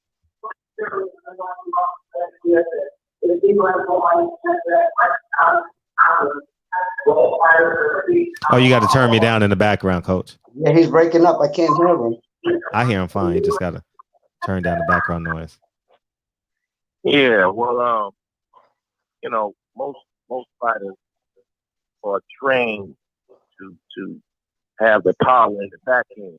So, if you're right-handed, then your power is going to be in your back end. You're going to use your left hand for the jab, so that makes you orthodox. If you're left-handed, then your power is your back hand, and your jab is going to be your right hand, so that makes you southpaw. All right, bro. That's all I wanted to know, big guy. I'm gonna let somebody else get some questions for you. It's just like I've been asking that question for like 20 years, and every time I ask people, they can't answer it. It's like, but you answered it just fine. Thank you, big guy. You have a good night, Fred. Enjoy the show. Cat Williams is out. All right. Appreciate it. We got a super chat real quick. Federal 6. How did the WBC rank Erickson Lubin number 1, put a medal around his neck, then administratively change what mandatory means? So he's a number 1 mandatory for the WBC for Charlo, correct? Yeah, he's number 1 in the WBC, but they saying that he got to fight a final eliminator. So, I remember they did that at the welterweight division. I remember Sean Porter fought the Latin kid out of Chicago, and then he fought Berto. He had to fight 2 eliminators. You know what I mean? Yeah. So we'll be fighting 2 eliminators too, because we already fought 1 eliminator with the Gallimore kid. No, the kid from France. The kid you fought in Houston. Houston, yeah. That was an eliminator. So but that puts him at the number 1 spot. So now they want him to fight a final eliminator, which is all good. Whoever they, all they gotta do is put a name on the contract, and we ready to rock the road. Facts. How did you feel when I played it for Erickson Lubin when Tony Harrison said, I don't really want to fight Lubin. I won't get up for him. I'll pass on him, but I want to fight the other fighters. Man, I just thought that was just lame ass, disrespectful ass excuse is what I thought it was. You know what I'm saying? Because how does any fighter say that he won't get up for a guy that's ranked number 1 in the sanctioning body that you used to be the champion, and he's ranked higher than you. Lubin's ranked number 1, Tony Harris is ranked number 3. So how do you not get up for him? And on top of that, you just got stopped by Charlo in the rematch, but you feel like you should get another shot at Charlo. Well, if you fight Erickson Lubin in this final eliminator, you don't have to beg for a trilogy with Charlo, because that final eliminator, if you win, puts you in the mandatory spot where you forces Charlo hand to get back in the ring with, but you say you don't want to do that fight? I don't understand it, man. Do you think that it's just is Lubin the boogeyman in the division, or he's the hidden secret that people say high risk, low reward? Well, I ain't going for that high risk, low reward, because who else is? I mean, who's the? Everybody pretty much the top guys. They're pretty much the same. I mean, it's not like you got superstars that you're gonna make mega bucks with. So you want to dodge this guy because he's high risk and low reward, and fight this guy, because basically all the guys that went before is pretty much on the even keel. The top 7 or 8 guys, they pretty much even. Now Charlo is the guy, because he's reigned as champion longer than anybody. He had the disputed loss against Tony Harrison, but he came back, stopped Tony Harrison, and won his title back. So, he's the guy in the division. But any and everybody else is pretty much on the same level. So it ain't no, well, I'm gonna dodge this guy to go to this guy and I'll make more. No, you dodging this guy because you think you might get beat by this guy. Go pick me somebody that I stand a better chance with. That's what it is. It ain't about the money. So so then intentionally avoiding him. What other fight? Okay, now let me ask you this: as a trainer, fast forward to Charlo, do you take that fight personal now that you have Lubin and you want to show how much he's grown? Like, is that fight is becoming more and more personal for you, so you can so fans can see how much better Lubin has gotten? No, it ain't never personal for me. It's always business for me. I just want him to fight the right fight at the right time, and and right now, he's 4 fights past that in 3 years. That fight was 3 years ago. You know what I'm saying? So he's grown tremendously as a fighter, as a man. You know what I'm saying? And we're working together real well, and his skill set is going to a whole nother level. So he's basically a totally different fighter from what he was 3 years ago. And I think a lot of the fighters in the division see that. So that's why when a lot of these guys popping off, I want to fight this guy, I want to fight that guy, you don't hear a lot of the guys at 154 mentioning Lubin's name. It's a reason for that. Prior to the pandemic, did you have anything in play? Well, we were waiting. We were waiting on the call to we didn't know exactly what it was, but I see where the WBC had how about intentions of making Lubin and Harrison that final eliminator, and whether that's about is guaranteed Charlo. So that's what they had intentions on. But I think he had that situation with his pops past, and so he's dealing with that. So that's understandable. You know what I'm saying? So we're just waiting on the call to see who's next. If it's not Tony Harrison, whoever it is, it doesn't. See, the difference between Lubin and a lot of these guys, man, it don't matter who it is. Wow. It don't matter. I saw some guy post on your thing how you want to be great if you don't fight nobody. You had somebody post something like that up there. I'm like, where is this guy coming from? Here's a guy that's willing to fight any and everybody in the division. So what is he talking about? How about Terrell Goucher? It seems like it's getting a bit personal between the two. Yeah, I mean, but where is he rated in the WBC? I don't know, because Lubin's ranked number 1, and Lubin's next move is going to be a chess move to put him in position to, fight for the crown. So, I mean, if they're going to put Terrell Goucher in position fighting this final eliminator, that's fine. And I don't even think he's in the top 10 in the WBC. How much longer do you think he has at 54? Lubin. 2 years. He'll be at 54 for at least another 2 years at least. Wow. Oh, y'all doing a hell of a job over there, man. Yeah, I'm looking at the rankings now. Lubin 1, Garcia 2, Harrison 3, Williams 4, Hurd 5, Jesse Vargas, Kell Brooks 7, and then it fills out the rest. Yeah, so he's not in the top 15 at all. Yeah, he's not in the top 15 at all. But that doesn't really mean anything. I mean, because if they want to make it happen, TBC want to make it happen, they'll make it happen. So whoever, it doesn't matter. Terrell, him and Lubin going back and forth. If they ain't got nobody else that they want Lubin to fight in that eliminator, and they want to make the real Goucher fight, we can make it happen. Someone asked in the super chat, what advice would you give Wilder?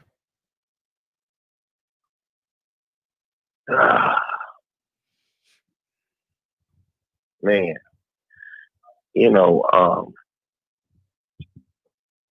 I just think he needs to get with a really, really, really good experienced head trainer. I know Mark Breland's there, but I think Mark Breland's I'm not sure, but from what I hear and what it looks like to me, Mark Breland's not really the guy. He's kind of like an outsider in that camp almost. So I think Wilder really needs to get a good, solid, good trainer with heavyweights. A guy that's real sharp with heavyweights. Somebody that could work with him on his skill set a little bit. You know what I'm saying? Using his distance and range, and knowing how to, if you got to back up a little bit. Because one thing's for sure, Tyson Fury thinks he's found something, and he's going back to that again. He's coming right at Wilder. He's gonna make Wilder back up because they don't think Wilder can fight backing up. And he's gonna come at him with at 6'9", 270 pounds. Behind that jab, step to him and hit him in the chest. That jab, make him step back and back up, and then he's gonna try to stop him again. And Wilder's gotta go to the lab and come out with a few new tools in his toolbox. He's got to add a few new tools in his toolbox, and I don't think that head trainer of his, I don't think he can get it done. What's his name? JD's. Yeah, JD's. I don't think he can. What Wilder needs, I don't think JD's can deliver. Wow. You got another question. If you train Tank, does he stop Loma inside 10 rounds? I don't know, man. If you train Tank, does Tank stop Loma in 10 rounds? Like I said, I don't know if he stops Loma in 10 rounds, but if I train Tank again, he definitely wouldn't be showing up for these fights overweight and out of shape. And he would be sharp in terms of using a lot of different skill set, because he's got boatloads of skill. He's just not a knockout puncher. People think Tank's just in there trying to bang. Tank's got a lot of skill, and but he's got to be in shape. He's got to train right. He's got to lose his weight right, because he's got to bring that weight off in the right way so that he could be strong on fight night. And he's got to work on the skill set, so he can put all that talent and skill on display, and don't have to think and second guess himself because he don't know if his condition is gonna hold up. And he killed himself making the weight the wrong way, wearing a plastic suit for 8 weeks and not eating right. So I'm not saying that's what's going on, but I mean, if you keep coming to these fights and you're not making weight, you move up in weight, still don't make it, something's going wrong. I mean, that's just common sense. I'm not knocking his coach and team, none of that. That's just common sense. I mean, you call it how you see it if you're real, and anybody in boxing can see it, there's an issue, some kind of issue there going on if this kid keeps showing up. Facts. And as a professional fighter, world-class champion professional fighter, and he keep having those weight issues. So that I think Tank can beat anybody in the division if he decides to go somewhere where he can get himself together and train right and prepare right. I think he can beat any of them. Yeah, you had him in a Cuellar fight. He came in 1.5 pounds underweight. right? Am I right? Yeah, he came in a pound underweight, weighed in at 129. I remember Yeah. that he came in. He wasn't drained. His face wasn't sunk in. He was strong. He was sharp. He was slick. He was slipping shots, ripping. I mean, he looked real sharp in that fight. And he got him out of there. He got hit one time. Like, I don't want to get hit no more. And he got him out there in the third or fourth round, if I'm not mistaken. What round to get him out of there? Yeah, I think remember. he got him out of there in the fourth round. And you still have AB, correct? Yeah, I still work with AB. How's AB coming? He's retired now, right? If he decides to fight again, he'll be in camp. How is it working with AB? Give the fans some insight. Excuse me. No, for me, it's it's fun working with him, and he's one of the hardest. He's probably the hardest worker in the gym. When he's in the gym and in camp, he's the hardest worker in the gym, in the camp. Wow, elaborate on that, because people's eyes got big, I'm sure. I'm telling you, man, it sounds crazy, but he's the hardest working guy in the gym, man. He's pushing everybody else. I mean, I'm telling you, he's the hardest working guy in the gym. How did y'all relationship mesh? Because you're a no nonsense guy. You come off as a no nonsense guy, and AB is like, casual, cool, when he wants to be. You know what I mean? How did y'all relationships mesh? Yeah, I mean, each guy is different, so you got to deal with each fighter different. Each fighter has their own different personality. So you just got to know how to deal with young men, man. It's called being a leader of men.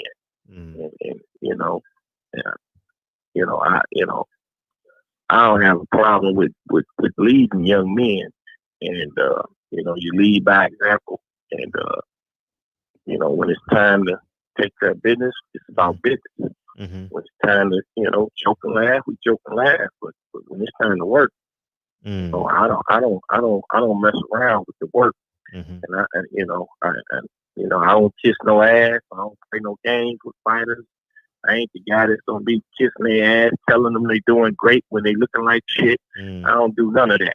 I tell them, call it how I see it, and Gotcha. A guy that knows, a guy that's been in that ring and been in the fire, knows he's got to get his shit together for these big fights at the elite level. You know what I'm saying? Yeah. And AB's been in there, and he's been in there. He's been on some tough ends of some of the big fights. He's looked great in some big fights. He's been on the tail end of some of those big fights. And, he knows that he needs somebody to make sure that he's doing what he's supposed to be doing, and not everybody telling him, yeah, baby, you're looking good. Yeah, baby. Yeah, baby. Yeah. Fuck that. He know he needs somebody to keep it 100 with him, and he gets that from him. Beautiful. Asia Mav says, salute Knockouts Bar and Grill in St. Louis, Missouri. Bring St. Louis another big fight in 2021, Cunningham.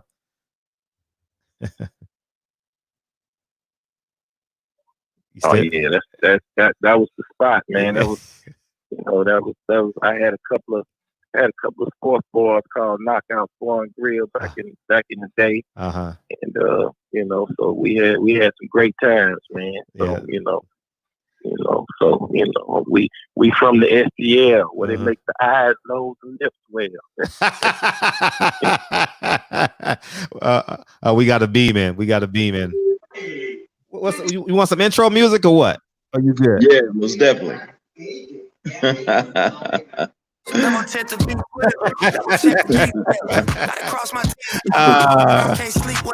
ahead, Eric. Go ahead. All right. Legendary Coach Cunningham. You just said that AB was one of the hardest punchers in the camp. Is that right? No, I didn't say hardest puncher. I said hardest worker. Hardest worker. Okay, I'm sorry. All right, now there was if I remember, was it the Pacquiao fight you trained him for? Yeah, When I he first trained him for the Pacquiao fight. Okay, yeah. When I know because the talk was that that AB had Cunningham. It seemed like in the past AB just would not let his hands go when it can't. When the fights came, he just would not let his hands go. When you got him, everybody thought, okay, finally Cunningham is gonna get him to let his hands go. And he went in that fight, and you seemed frustrated because he wouldn't let his hands go. Can you kind of expel on what was going on with that? Well, you pretty much said it all. I mean, we had a game plan and a strategy, and the only part of the game plan and the strategy that he didn't execute was putting hands on Pacquiao when we had Pacquiao in position to get shots off. The only piece was missing was Abe wasn't pulling the trigger. So there it is.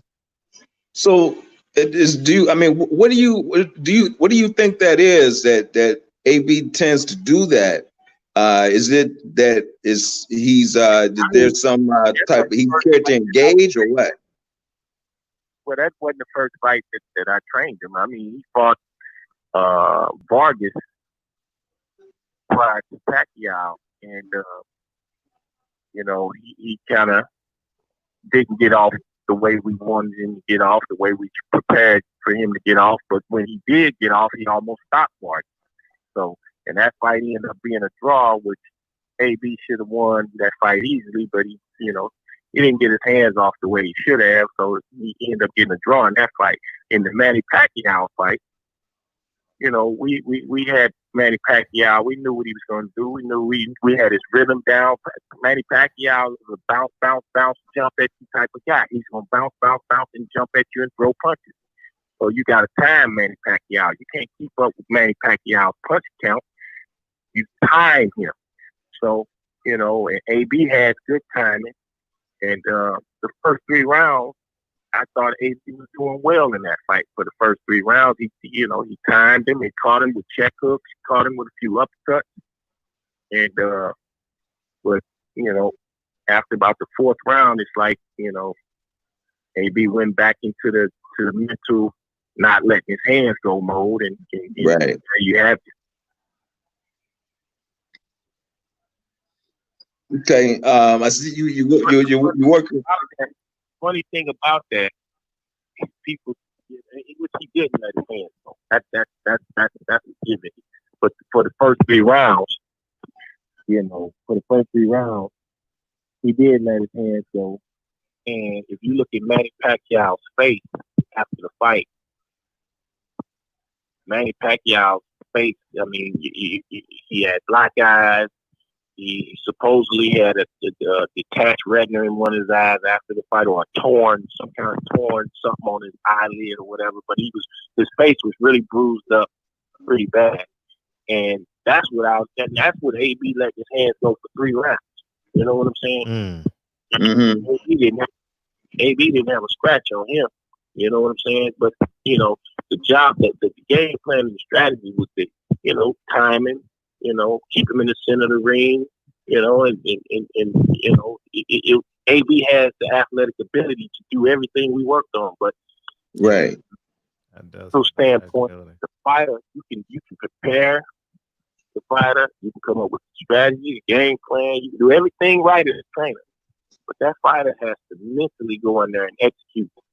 And, that's up to him to do that. Okay. You're working with Lubin. Let's say if some way we can, a 154-pound tournament does happen, where do you put Lubin in the position in that tournament? How good do you think he does? I think he beats anybody in the 154-pound division. That's why we're calling out everybody. Okay. So it's obvious obvious how you think how I think he does. We calling out all the big things. Right. Ain't nobody calling out Lubin. Lubin calling out everybody. Right. Right. Most definitely. But man, I definitely appreciate you being in the barbershop, Coach Cunningham. You're definitely a legend. I'm back in the chat, Fred. Appreciate you. All Dean right. Bevel said, big cuz Noah's boxing. Asia Mac. What's up, cuz? He's from St. What Louis. up, bro? Hey, What's happening? All right. All right, one. Asia Mav, salute to the barbershop kings and much respect and love to the queens, man. Man, so what's it gonna take for Lubin to get a fight? If it seems like, is he gonna have to like give up something outside of the give up something? Like I don't know, like home court advantage. I mean, excuse me, hometown. Nah, man, you talking spread. I'm about to hang this phone up on you, man. You talking crazy, man. No. We ain't give up. We ain't giving up nothing but some ass whooping. and I think they all knew it. That's why they all hesitating and ain't nobody mentioning his name. You know what I'm saying? Mm-hmm. Now he talked about his right hook. Can you break down the right hook as a southpaw and why I can't see it? Why is it so hard for me to see a right hook coming from a southpaw? Because you're not used to the hook coming from that side. You know what I'm saying? 90% of the fighters are right-handed and orthodox. So you're used to that. You're used to that left hook. You know what I'm saying? And especially when that southpaw, if he touches you with a straight left hand before he turns that hook over, you really won't see it. Gotcha. Now you saw Manny Pacquiao up close. How would he fare against Spence and Crawford? How would he fare against Terrence Crawford? Yeah. I don't know, man, because you're talking about a man that's, I mean, he did what he needed to do to beat AB. Mm-hmm. He looked good against Keith Thurman. But he's 41 going on 42, so by the time he fights again, I mean, you don't know if he's lost half that by then. You know what I'm saying? Because every year he's not good. You know what I'm saying? Gotcha. Whatever he's gonna do, he needs to go ahead and do it. And Terrence Crawford ain't a guy that you can be in there and you done lost a step because Terrence Crawford gonna make you pay for not being on point. So definitely got to be on point when you get in there with Terrence Crawford, and he better hope that he hadn't lost a step. Gotcha. A fan Hunter wants to know: can you break down Charlo fight? Pros and cons for Charlo. Break down a Charlo fight, or no? Just break down Charlo as a fighter. Pros and cons of Charlo. Jamel. Well, I mean, just talk about. We could just talk about the fight that's being proposed. I'm hearing that Charlo's fighting Rosario. Mm-hmm. That's what the rumors are. That Charlo and Rosario gonna fight for all the belts. And the difference in that, somebody asked me what I thought the difference. I mean, who'd I have in that fight? So I told him I picked Charlo, and the reason I picked Charlo because. I mean, Rosario, as we all know, he knocked out J-Rock and showed tremendous power and strength. But in Charlo, you got a guy that he got strength and power too. But in that fight, in that Charlo Rosario fight, I think Charlo's athleticism is going to take him to the victory because he's more athletic than Rosario, and I think he can, he can do a few more things in there in terms of with his movement, his boxing, defense, and he's got the power to match Rosario. So, he's gonna have to, in order for Rosario to beat Charlo in my book, Charlo would have to sit there and bang with Rosario and give him a chance. Gotcha. We got another beam in. Got a question. What's up, D Hodges? Go ahead. Now, only one question, because I know you're about to go. We got 7 minutes. I just want to know, like, how do y'all trainers do it when y'all got like mad, super good fighters under one thing? Like, how do y'all like divide the time between each to train each? And like, I was always curious because like all the other ones, they got multiple fighters. So I just was wondering, how do y'all trainers train like all them people at once? Well, you give everybody their own time. Is what you do. You schedule, different fighters at different times, and they have their own. This guy come in from 11 to 1. The next guy come in from 1 to 3. The next guy come in from 3 to 5. You do something like that. Okay, big guy. That's all I wanted to know. Like, I'm not long winded. I just I just was curious, and I was like, ask a professional. But thank you, sir, for answering my question. I love you, Fred. Thank you. All right, all the time. All the time. Yep. All right, we got from Terrence Bailey. Does the coach believe Fury cheated? Do I believe Fury cheated in the Wilder fight? The Wilder fight. Yeah, no, I didn't see from watching the fight. I don't see where he cheated. I heard about the glove or something about the glove. Mm-hmm. I mean, I cheated how? I mean, I don't. He looked like he just beat Wilder to me. It looked like something was wrong with Wilder. So I mean, he just didn't. It looked like he didn't have any legs from round 1. Didn't have any legs. He just didn't look right. So I mean, if something's wrong with Wilder, really, Tyson Fury don't have to cheat if something's wrong. If Wilder ain't right and on point, Tyson Fury didn't have to cheat. All he had to do is be at his best. And if something's wrong with Wilder, that's gonna give him the edge. And it looked like that's what happened that night. How about what's your impression of AJ?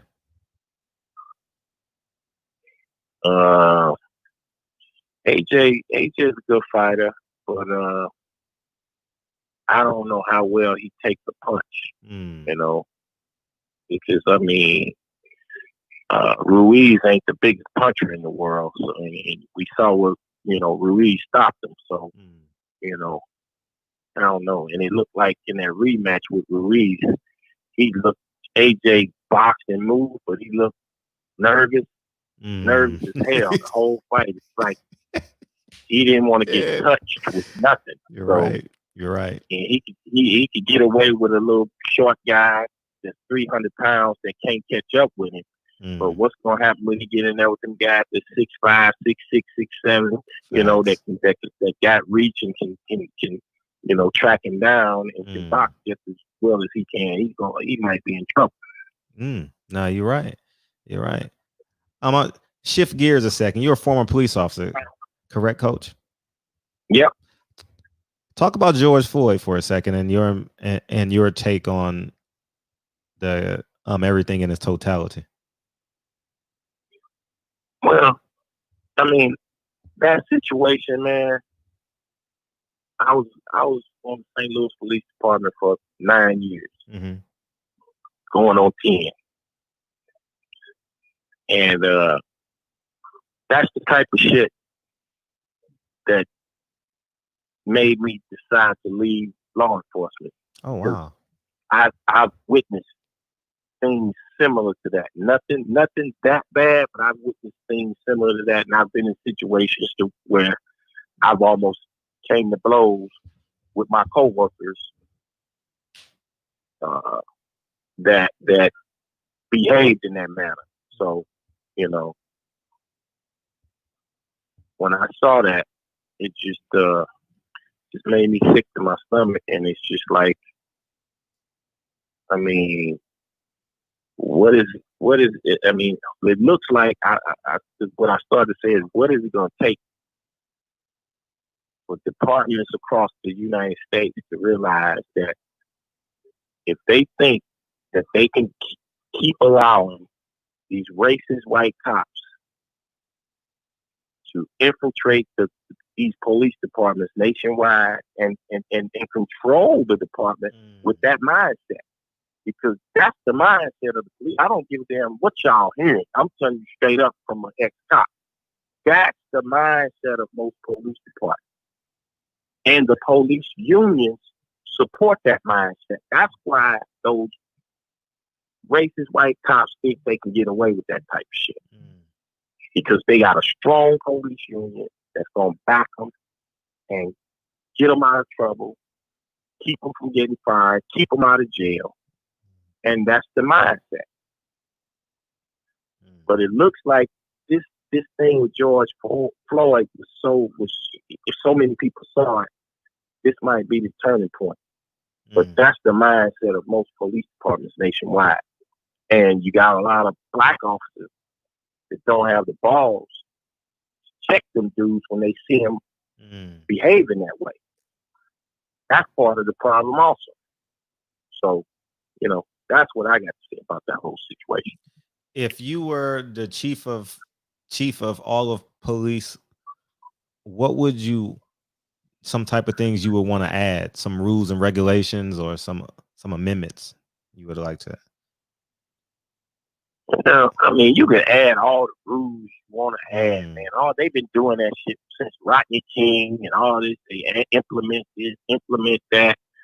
But after a while, all that shit goes out the window, and them dudes that's the type of cops that when you got rogue cops gonna be rogue cops. And they're gonna get the support of the union. Gotcha. So you can implement rules, and the bottom line is you just gonna have to get rid of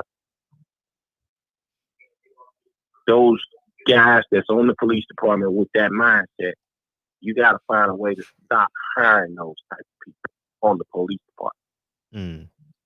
So that's why politicians are not in favor of defunding the police, because of the union, correct? And how powerful it is. Yeah. And then all this defund the police department, man. I think you should take some of those funds and put them into community-oriented policing projects. I wouldn't say defund the police department, but I'm saying allocate the funds into community-oriented projects to where you're having the officers go in the community and do positive things and have positive interactions with the people in the community. Start funding those type of programs is what you need to do. So and that's what I did. I started the police athletic league. Beautiful. But I didn't get any funding. I had to start it on my own. Wow. Because the police department didn't want to fund a program like that in St. Louis at that time. Do you think once a conviction comes down on the 4 officers, it'll change the mindset of rogue officers? Well, you said once the conviction comes down, is that what you said, Fred? Well, yeah, if it comes down, you know what I mean? If they can convict them. Say if. Okay. Because trust and believe, if they can find any loophole, any crack to get them from being convicted and sentenced properly, they're gonna try to get them off as easy as possible. Would you say second degree is easier to convict than first degree murder? Yeah. Because that first degree, it's gonna be rough trying to get a first degree. It should have been first degree, but you ain't gonna get them to charge. It's just they just not gonna do it with a cop, with a police officer dealing with a guy that they apprehended, even though they had him in cuffs and whatnot. But if you can get second degree murder, if you can get him convicted on second degree murder, that should carry 15 to 20 years. Damn. Can you get the other 3 though? And you're based off of your experience? Now I'm telling you, now they done already tried to get one of them out of there. He got out on bond. Yeah, I saw that. Because his lawyer is using the fact that he had just graduated from the police academy and he was really just on the streets for 4 days.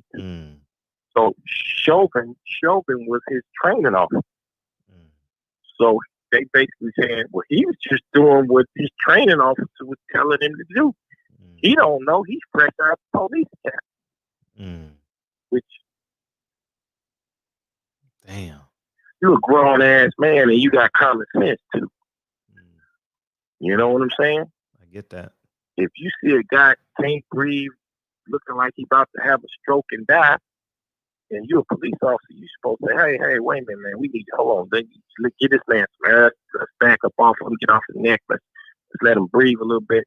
That's what anybody with common sense is supposed to do, but they trying to use the fact that he was a rookie just out of the academy, just following orders. So they done already got him out on bond. That's the first step. So he probably gonna get it the lightest. How about the Asian kid, the guy that was stood up directing traffic and stuff? Is he liable too? Yeah, he's liable because the girl that was trying to check.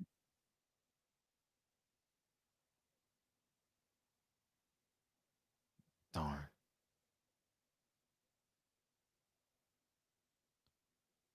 Lost you, coach. Man, this was some great information, huh? This was some great information. Damn. He'll call back in. Yeah, man. It's I forgot Coach Kev was a police officer, man. He could be our expert, man. He could be our expert on this trial, man. You know, we got a lawyer coming in Monday, and we actually got a police officer coming in tomorrow. You know what I mean? You got some information on the case, and you think AJ and Ruiz should run it back? Okay. I mean, yeah, go here it is right here. Yeah, sorry about that. Go ahead. You were talking about the Asian guy.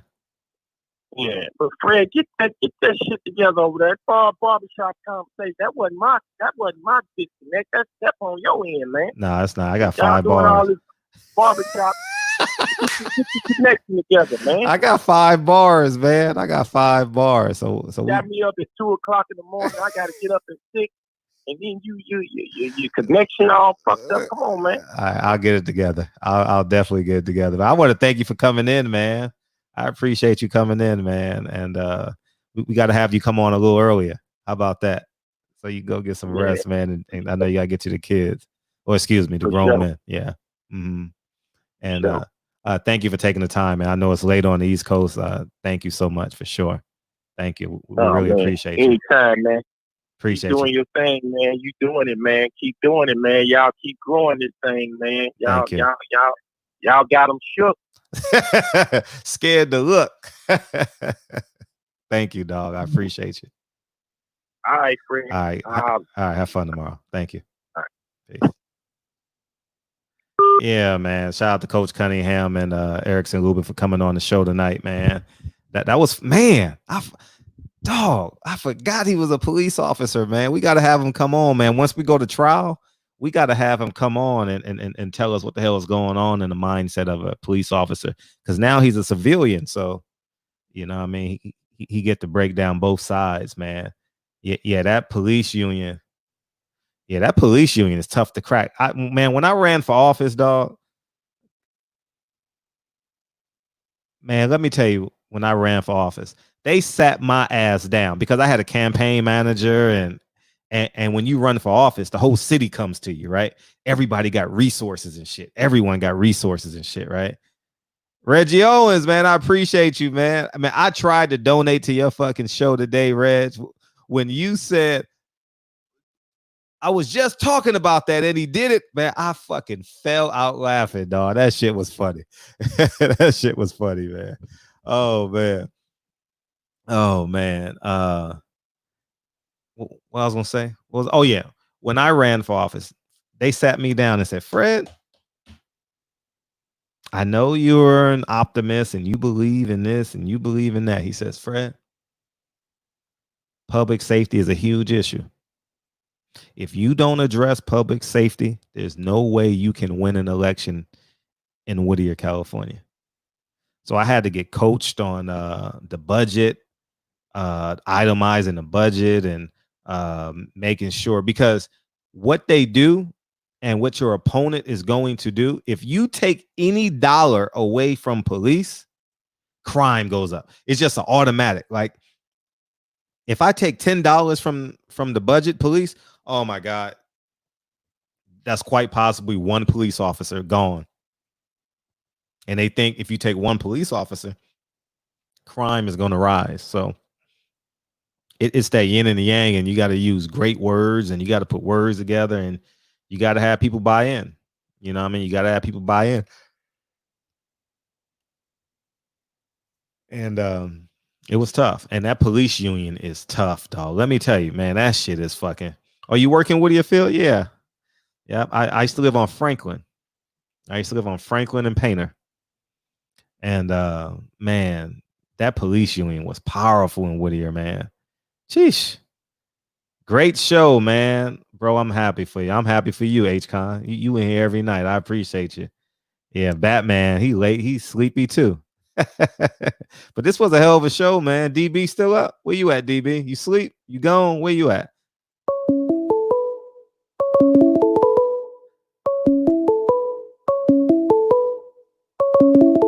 Shit, let me get this call.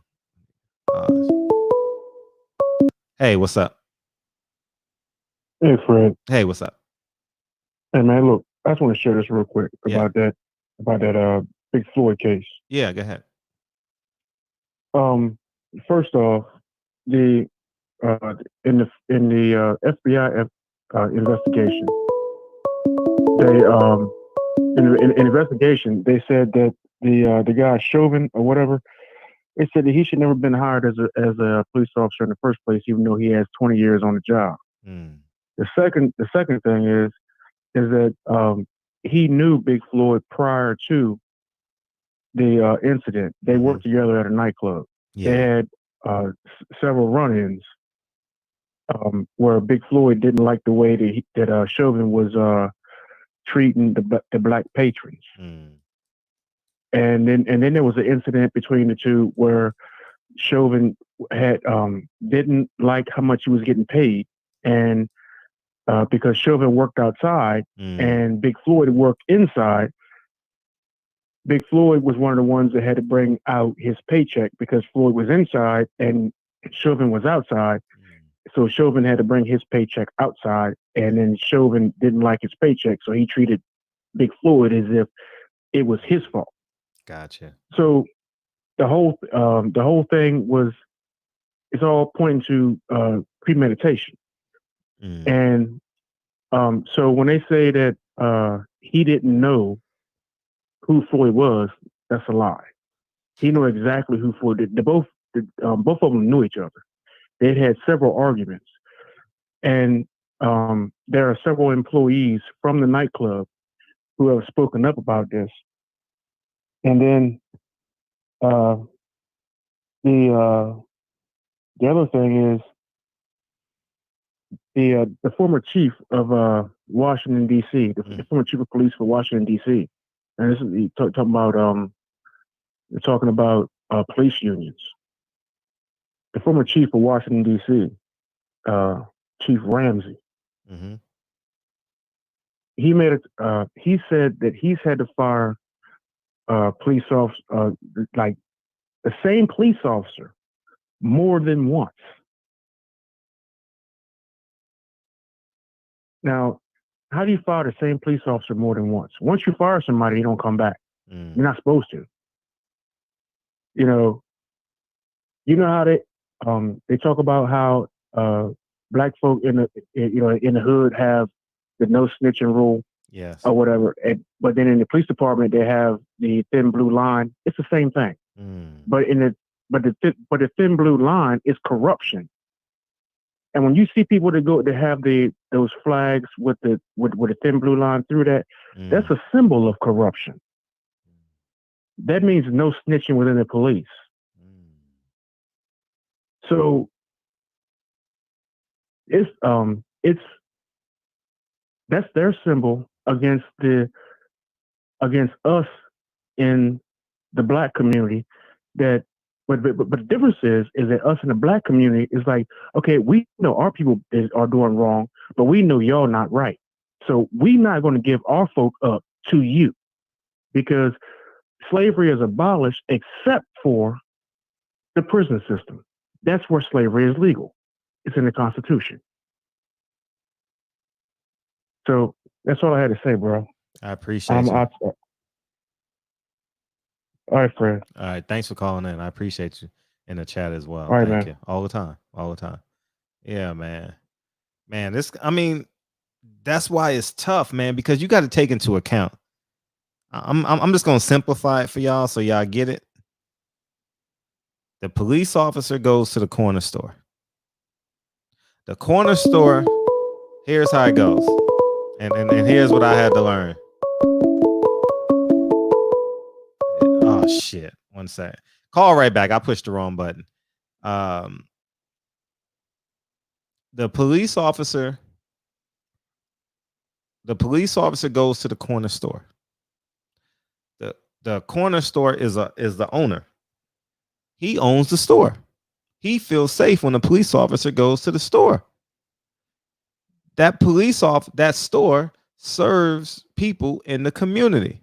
The community is going to be the juror. The community feels safe when they go to the store. The juror goes to that store during the trial. The guy knows the owner. They have conversations. Oh, he's a good cop. Police officers are great in the community. Hung juror. You understand what I'm saying? That's just the reality of it. That's just that's why these cops get off so many times, man. It's hard to get these cops off. And then the power that they have to hide evidence. You know what I mean? The power that they have with the DA and it's just, it takes.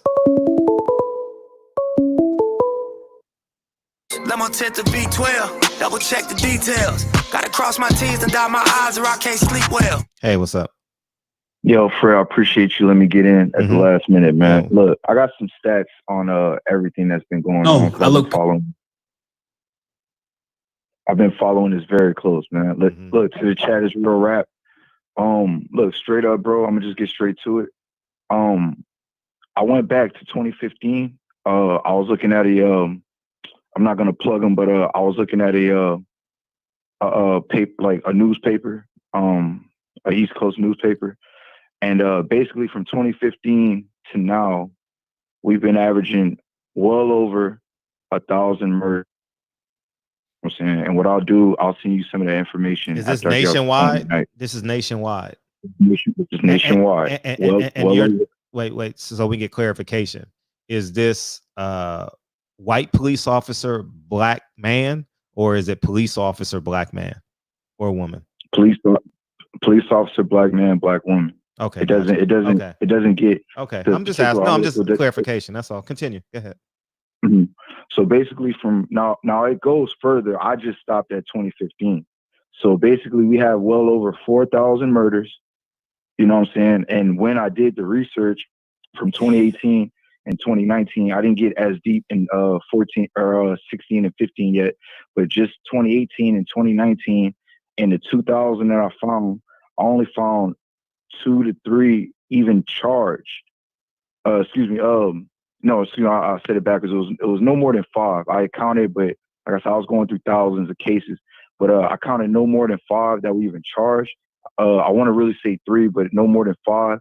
And it was only 2 convictions that I found in 2 years. So over 2,000 cases, and I only found 2 convictions, and they weren't life convictions. They weren't 10-year convictions. One was I believe 3.5, and another one was no more than 5. You know, and we have to do something about that shit, bro, because I'll put the blame on myself for not being as vigilant as I should have been, because I had no idea this shit was still going on. And that's the thing that we got to get off of. Just because these motherfuckers aren't reporting the shit and it's not on fucking TV every fucking day, you know what I'm saying? We have to be vigilant and know, you know what I'm saying, the plight of our brothers and sisters. You know what I'm saying? That's why we have to be our own fucking media. You know what I'm saying? We have to be the dispensers of our own information. I'm tired of our movements being hijacked. I'm tired of our stories not getting out there. You know what I'm saying? When the media wants us to be in our emotions, you know what I'm saying? They'll put a fucking story out there. They'll put a murder out there. When Ahmaud was murdered, they held on to that shit for like 2.5 months. 74 He died days. at the end of February, March, April. They didn't drop his information till second week of May. Same thing with Breonna. You know what I'm saying? And it's too many names. I wish I could name them all to give them the respect that they deserve. And you know what I'm saying? But bro, we as men have to do better. You know what I'm saying? That starts with me. You know what I'm saying? That starts with me staying vigilant, doing my research, and staying on top of these race soldiers. They are not police officers. The ones that are doing this shit are fucking race soldiers. You know what I'm saying? And this shit is not police brutality. This shit is police terrorism. Straight up. And I'm fucking sick of it, man. You know what I'm saying? I cannot go back to my regularly scheduled program life and live an oblivious fucking life, bro. I cannot. And we need each other, you know what I'm saying, to hold each other accountable, man. I told you, bro, I give you credit. I call you out on your bullshit, but I give you credit when you deserve it. And when you stop and watch another black man, you know what I'm saying, to make sure that he's not being harassed, we need to have our fucking pistols in our lap, ready to go. Fuck a phone. If you want to have a phone, put the phone in the other hand. As soon as the motherfuckers go, we go. If you don't want to use the gun, we got to jump in there, man. We got to do fucking something, man. You know, I just heard a story on Champ's side a night or 2 nights ago. Matter of fact, I don't even know it was a story. I think he just made an analogy. I don't want to misquote Champ's side. I think it was an analogy. But the analogy was, what if that was your fucking mother that was being choked out and you just sit there with a fucking camera? The shit has to stop. You know what I'm saying? If I'm out there in that position, do not film me. Help me. You know what I'm saying? Do not let these niggas do this shit to us anymore, man. And they're not niggas. Do not let these fucking race soldiers do this shit to us anymore. We got to be the change that we want. You know, and salute to you. I know you boots on the ground. Salute to all those that are out there. You know what I'm saying? I ask that you be safe, and I ask that we get together and create standard operating procedures on and offline. We can only do so much on this YouTube shit. Fine. You know what I'm saying? Fred, let's see if we can invest in Zoom, bro. This shit is super cheap, and we can have hundreds of motherfuckers in there, and we could talk private. And not just that, you can vet every single motherfucker that gets in the Zoom. That way it's all family, and we can really strategize and plot out what the fuck we need to do offline. Because enough is enough, Fred. Enough is enough. You know what I'm saying? And that's the ones that's reported on. We don't even know the ones that's out there, you know, say maybe in a rural area or a country area that never get found. Enough is enough. You know what I'm saying? Look, I put aside my petty differences, man. I'll put aside the other shit that I stand on for right now, because our plight is bigger than what the fuck like we argue about. It really is, man. You know what I'm saying? Our lives fucking matter. Black lives fucking matter. And I'm not explaining that shit to nobody anymore. Period. I shouldn't fucking have to, because it's common fucking sense. Black lives fucking matter, man. You know what I'm saying? Bro, thank you for letting me cook, bro. I just wanted to give that statistic out, and I just wanted to, you know, just speak a little encouragement, man. We can do this. You know what I'm saying? It's us first. Fine. If other races want to help, cool. You know what I'm saying? But we need to vet them too. But it's us first. Black first. Period. And there's nothing fucking wrong with that, man. We need to put ourselves first, because nobody else does, man. And the rest of the world is waiting on us to fucking step up as men. We have to do it. We have to have our women as supporters, but we have to do this shit. And as far as Chauvin, bro, anytime that this motherfucker gets, if he gets any time, man, if we can, I shouldn't say this, but I'm gonna say it anyway. Fuck Nah, don't say it. If it. we can Don't get say somebody, it. Don't say it. Yes. you said, Don't say it. We get you. All right, cool. Good. I got you. I'm just tired of this shit, Fred. I'm really tired of this shit, bro. Because, bro, I'm telling you, it's been thousands of cases with no convictions. Yeah, you preaching to the choir, man. You preaching to the choir. But look, man, to all those out there, bro, look, I'm gonna say this and I'm gonna get back in the chat. Thank you for extending the show, Fred. All right. Like I said, man, we had to have each other's backs, brothers. All right, look, real rap. I'm out, man. Peace, Fred. Good. Hey, Booba, what happened with Clemson football? I don't know. I saw it on the bottom line, but I don't know what he said.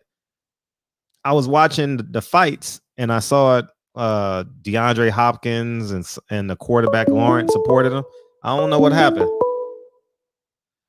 Hey, what's up, DB? DB. There you go. I'll make sure you didn't drown it. Hey, what happened with Clemson football? Shit, I don't even know. I just saw Blue Blood posted right now. Yeah. Somebody... Yeah, I don't know what happened.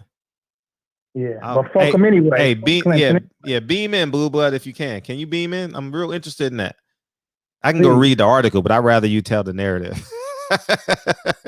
Yeah, fill us in. Beam in because he's on the phone, so you got to beam in, or call my main line.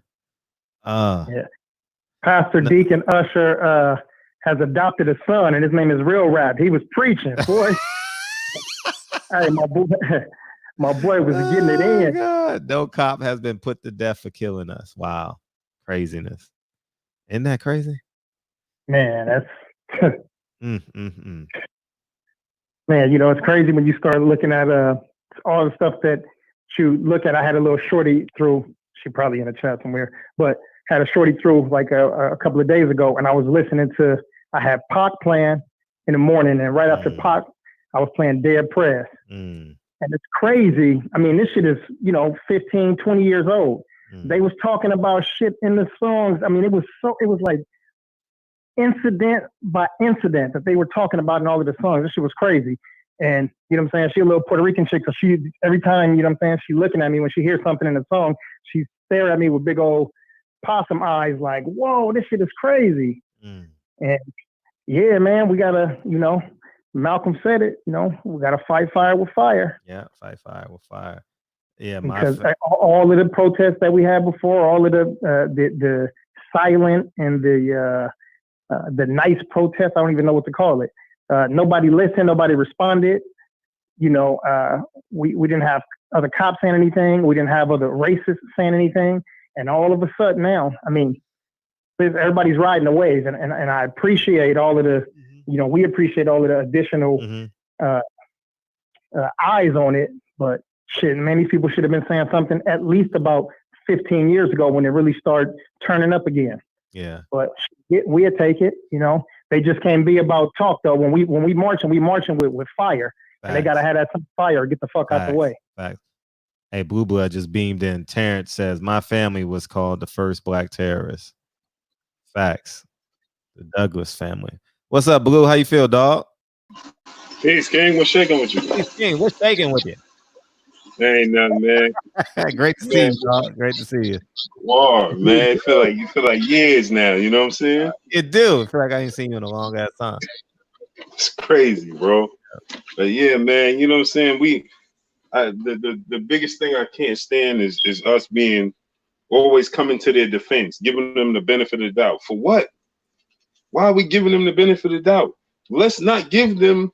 I saw Shannon Sharp like when Drew Brees called him, hey man, I'll let him talk, but because he deserved that. No, he don't deserve shit. What are we talking about? No, don't stop giving them the benefit of the doubt until they show us change. Dabo Swinney, he said nigger. Who? Right? Dabo Swinney, the coach for Clemson. When? Right? When? Not too long ago, he told one of his players that we don't be using the word nigga around here. You can't use the word nigga around here. And they defended and saying, well, he was just telling another player you can't say nigga. And then he wore a shirt that said football matters. So insensitive. So then you get these dudes that you motherfuckers is retired. Why are you coming to defend them? Like, I don't get it. It's only us, man. We too forgiving. Like, at the end of the day. Who came to support him? The Fridge? The Perry? Who else? all these dudes, Watson from Deshaun Watson from the Texans, the quarterback, current players. Oh no, he mean us good, man. What is wrong with us, man? I understand that we have this you know, the Willie Lynch syndrome, and they embedded this shit. Like, but wake up, man. What the fuck? Somebody show you who you are. Believe him the first time. Yeah. If you don't believe him the first time, believe him the second time. He continues to show you who he is. And yet we continue to give him a pass. No, stop giving them a pass until they make adjustments. Drew Brees didn't, 41, 42 years of his life, this is the way he felt. Now, all of a sudden, 23 hours later, after he get backlash, he's a changed man? No, he ain't no fucking changed man. Like, what's wrong with us, man? You know what I'm saying? And then we go on to say, you know, well, you know, the thing is, you know what I'm saying, we gotta hear them out. What are we hearing them out? We've been hanging from fucking trees. What are y'all not understanding? They got they're literally, their knees on their foot on our throat, literally. And we still giving them the benefit of the doubt. Clarissa Shields, she's standing on the front line. She's standing, you know, she's marching. But then when she get on the platform, she's saying, well, I think Drew Brees was just misunderstood. What the fuck are you talking about? She did not. What are you talking about? Yes, she said, oh, I just think he didn't understand what he was saying. And what this nigga is twice your age. How the fuck do he understand, but you understand? What are we talking about? Let's stop defending them. Force them to show us to make a change. Then we separate ourselves. Man, I swear the worst thing that happened to us was integration. That was the worst thing that happened to us, man. We just can't help. We can't get our own way. We want to invite everybody to the fucking party that we trying to unify each other. And we always want to be welcoming to somebody else. Listen, we have to fix us first. Stop giving people the benefit. Okay, Clarissa Shields will give him the benefit of the doubt, but somebody else that look like you and say something to you about boxing, you ain't giving them the benefit of the doubt. You ain't telling them, oh, well, I think you just misunderstood. What are you talking about? This shit is horrible. So you go and march, you stand on the front line, this white man is saying, well, I don't agree with this and this, and you telling us, oh, well, you know what? I just think Drew Brees didn't understand what he's saying. What are we talking about here? How did he not understand? He knew. He repeated the same shit he just said in 2016. How he don't know what he was talking about in 2020? What are we talking about? I don't get it, man. It's only us. We have a hard time just holding people accountable for the shit they do to us. No matter how bad it is, we can't hold nobody accountable, but we'll hold each other accountable though.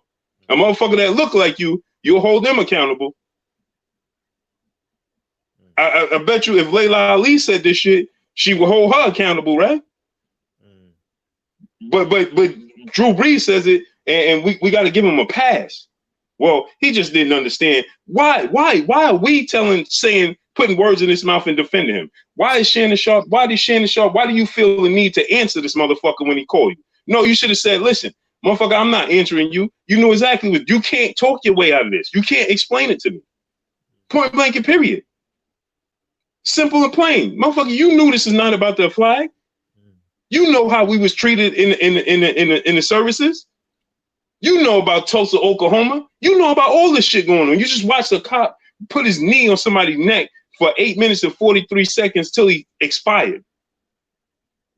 But you don't understand that it's not about the flag. No, motherfucker, you understand it's not about the flag.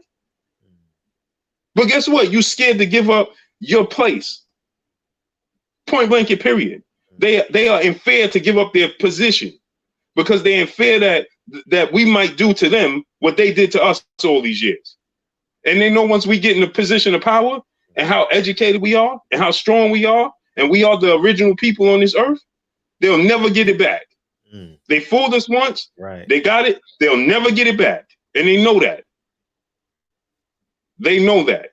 And so it's up to us, man. I mean, we get the same fucking people that just stand on their square. It's always LeBron James. It's always the same people that stand on their square. Good God, man. Jesus Christ, man. Help these motherfuckers out already.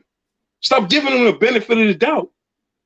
Hey, man, I wish Shannon Sharp would have said, listen, bro, Drew, Hey, bro, you can't talk your way out of it. It is what it is. Dabo Swinney, hey, man, it is what it is, bro. You show me who you are. You let me know what side of the fence you stand on, point blank and period. If a motherfucker, I don't understand how first, this is the issue I have, right? How the fuck are you a parent of a child that goes to Clemson and you looking at this white head coach and he's telling your kids that football matters, and that could have been your son in the South. Your kids are in the South. This has happened to us all over the country, but even more so in the South. So your kids is in the South, and this motherfucker's wearing a shirt that says football matters. Why not all black parents go there and say, listen, all our kids, you can't play here. Sorry. Sorry. Because guess what? The black athlete makes Clemson go. We made Clemson what it is to going to all these national championships. Shit, college. Let's see how good Dabo Swinney coach without the black athlete there. Let's see if football still matters then. Your ass gonna get fired quick, fast, and in a hurry. Because you ain't gonna win nothing. See if football's still the only thing that matters. I don't understand how these and then to get these Deshaun Watson, motherfucker, you don't even play for Clemson no more. You in the pros, and you still feel the need to come and say, well, you know, he means good. He does a lot in the community. And so this is what I ask. Does he do a lot in our community or just a lot in the community in general? Because they said Drew Brees gave $5 million for the coronavirus and to help people that couldn't eat. Well, guess what? Show me the percentages and what neighborhoods did he donate that $5 million go to? Was it in the black neighborhoods? Don't tell me overall he gave $5 million. What neighborhoods did he give it to? What neighborhoods is Dabo Swinney in? And don't tell me that Dabo Swinney give back to the neighborhood because he's sitting in black parents' households to get their children to come play for his team. That's benefiting him, not them. They don't get paid. And this is still the same Dabo Swinney that said that he don't believe the athletes should get played, the college athletes. I mean, this dude is showing us who he is 1,000 times over. I don't understand. Damn. It's amazed me. This motherfucker in this, how dare you wear a shirt that say football matters today? How dare you, you motherfucker?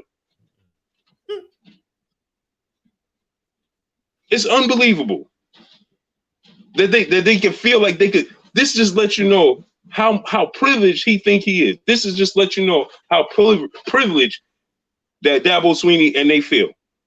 This is how they feel about us. That you could wear a shirt that says football matters today's time. Today's time. You didn't know that was a statement? Hey, Fred, if we and you go into a boxing gym, we go in the Ishe Smith boxing gym and wear an LDBC shirt, we don't know what we doing? We know exactly what energy we try to provoke. Right? So you're going to tell me today's time, Dabo Swinney, supposed to be a man, a leader of men, could put on a shirt that says football matters today's time and not understand what that symbolizes. But yet you're going to get these kids and all these players come out to defend him. And then he says the N-word. And then Skip Bayless said that one of the coaches told him, Dabo, you can't say that.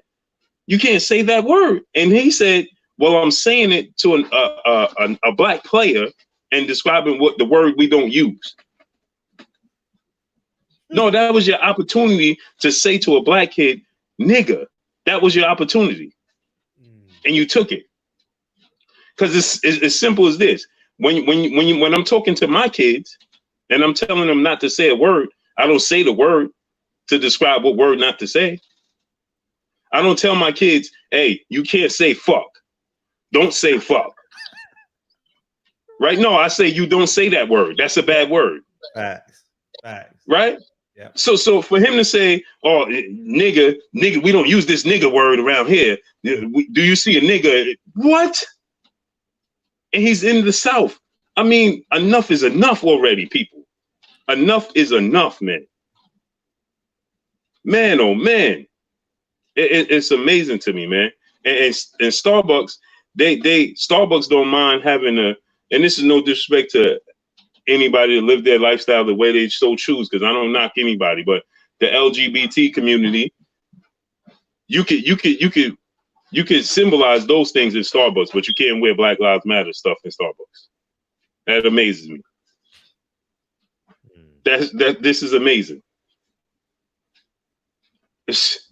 Man, it just lets us know, man. It just lets me know how much work we have to do as a people, man.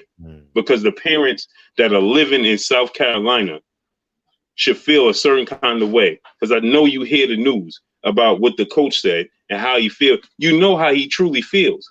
Why would you send your children, parents, never mind the kids, the players that play there? I want to know what the parents are thinking. And how you comfortable sending your kids to play for this dude, that this is how he feel. Clearly, this is how he feel. What is he going to tell you? He going to put on a white, what are we waiting for him to put on a white sheet and coach with a white sheet over his head? That's what we're waiting for. He ain't going to do that. Like, what are we waiting for? You waiting for Drew Brees to put a white sheet over his head and throw touchdowns? Because he ain't going to do that. This is how they mask it. I mean, we can't read between the lines. Man, I couldn't. Once Clarissa Shields said that, oh, well, Drew Brees just didn't know what he understood. I couldn't listen to no more of the interview. I could stop right there. What interview was it? This is her, Ryan Garcia, and your boy is on there, hosting it. Your boy you introduced me to, he an actor from he live in LA, big dude. Oh man. Oh yeah, you introduced Omar something. Yeah. He's hosting it. He's hosting it. On what site? I think it's the WBC website or some shit like that. It's WBC channel. Yeah, Mauricio Suleiman, Omar's there, and Carissa and Ryan Garcia's on it. I wish I could pull that clip right now. Yeah, and she's like, well, yeah, the thing is, I just don't think Drew Brees understood, what was being said, or what he didn't understand the moment. What are you talking about, man? What are we talking about? Shit, man. It's so frustrating as a people, man. Jesus, man. Don't give them the benefit of the doubt until they make changes. And we still can't give them the benefit of the doubt. But we quick to give them the benefit of the doubt, man. Stop giving them the benefit of the doubt. This is about us fixing us. It's not about all lives matter. We know all lives matter. But we talking about us suffering blatantly without consequences. I teach my kids for every action there's a reaction. But they look at this situation, they see an action, and they don't see no reaction. That's a problem. That's a problem. So man, yeah, man, this man, this is man. God, I'm going to another march on Saturday, man. Yeah, we're having another going tomorrow and Saturday. I'm going both Friday and Saturday. Yeah, oh man. Yeah, you know they try to not showing all the protests no more. You noticed that, right? Mm-hmm. Yeah, they trying to make it seem like we ain't out there. Yeah. Yeah, and out here, they tried to start a war between the Latin Kings and the blacks. Mm-hmm. Yeah. You know what I'm saying? Yeah. But you see, it was everywhere that Latin Kings, and because the Bloods went over there deep and the Crips went over there, and all of a sudden nobody showed that they had that big meeting and there was no problems. You see what I'm saying? Yeah. And so these are the things that we need to get understood, man. You know what I'm saying? Yeah. But yeah, King, I appreciate you letting me on, man. Appreciate you, big homie. I'm trying to find that clip so I can play it. I'm trying to find. I'll look for it in my Instagram and I'll send it to you. All right, for sure. All right, King. All right, peace. Be safe out there tomorrow. All right, likewise. Yeah, you be all out. Right, peace. All right, salute. All right, all the time, dog. Appreciate you. Oh, Blue, he's waiting on that email. Terrence Bailey. Terrence Bailey's waiting on that email. What email? From the Frederick Douglass family. Oh, okay. Yeah, I know what you're talking about. Yeah, okay, cool. Perfect. I got it. All right, King. All right, one. Peace. All right, peace. One. And David Bailey.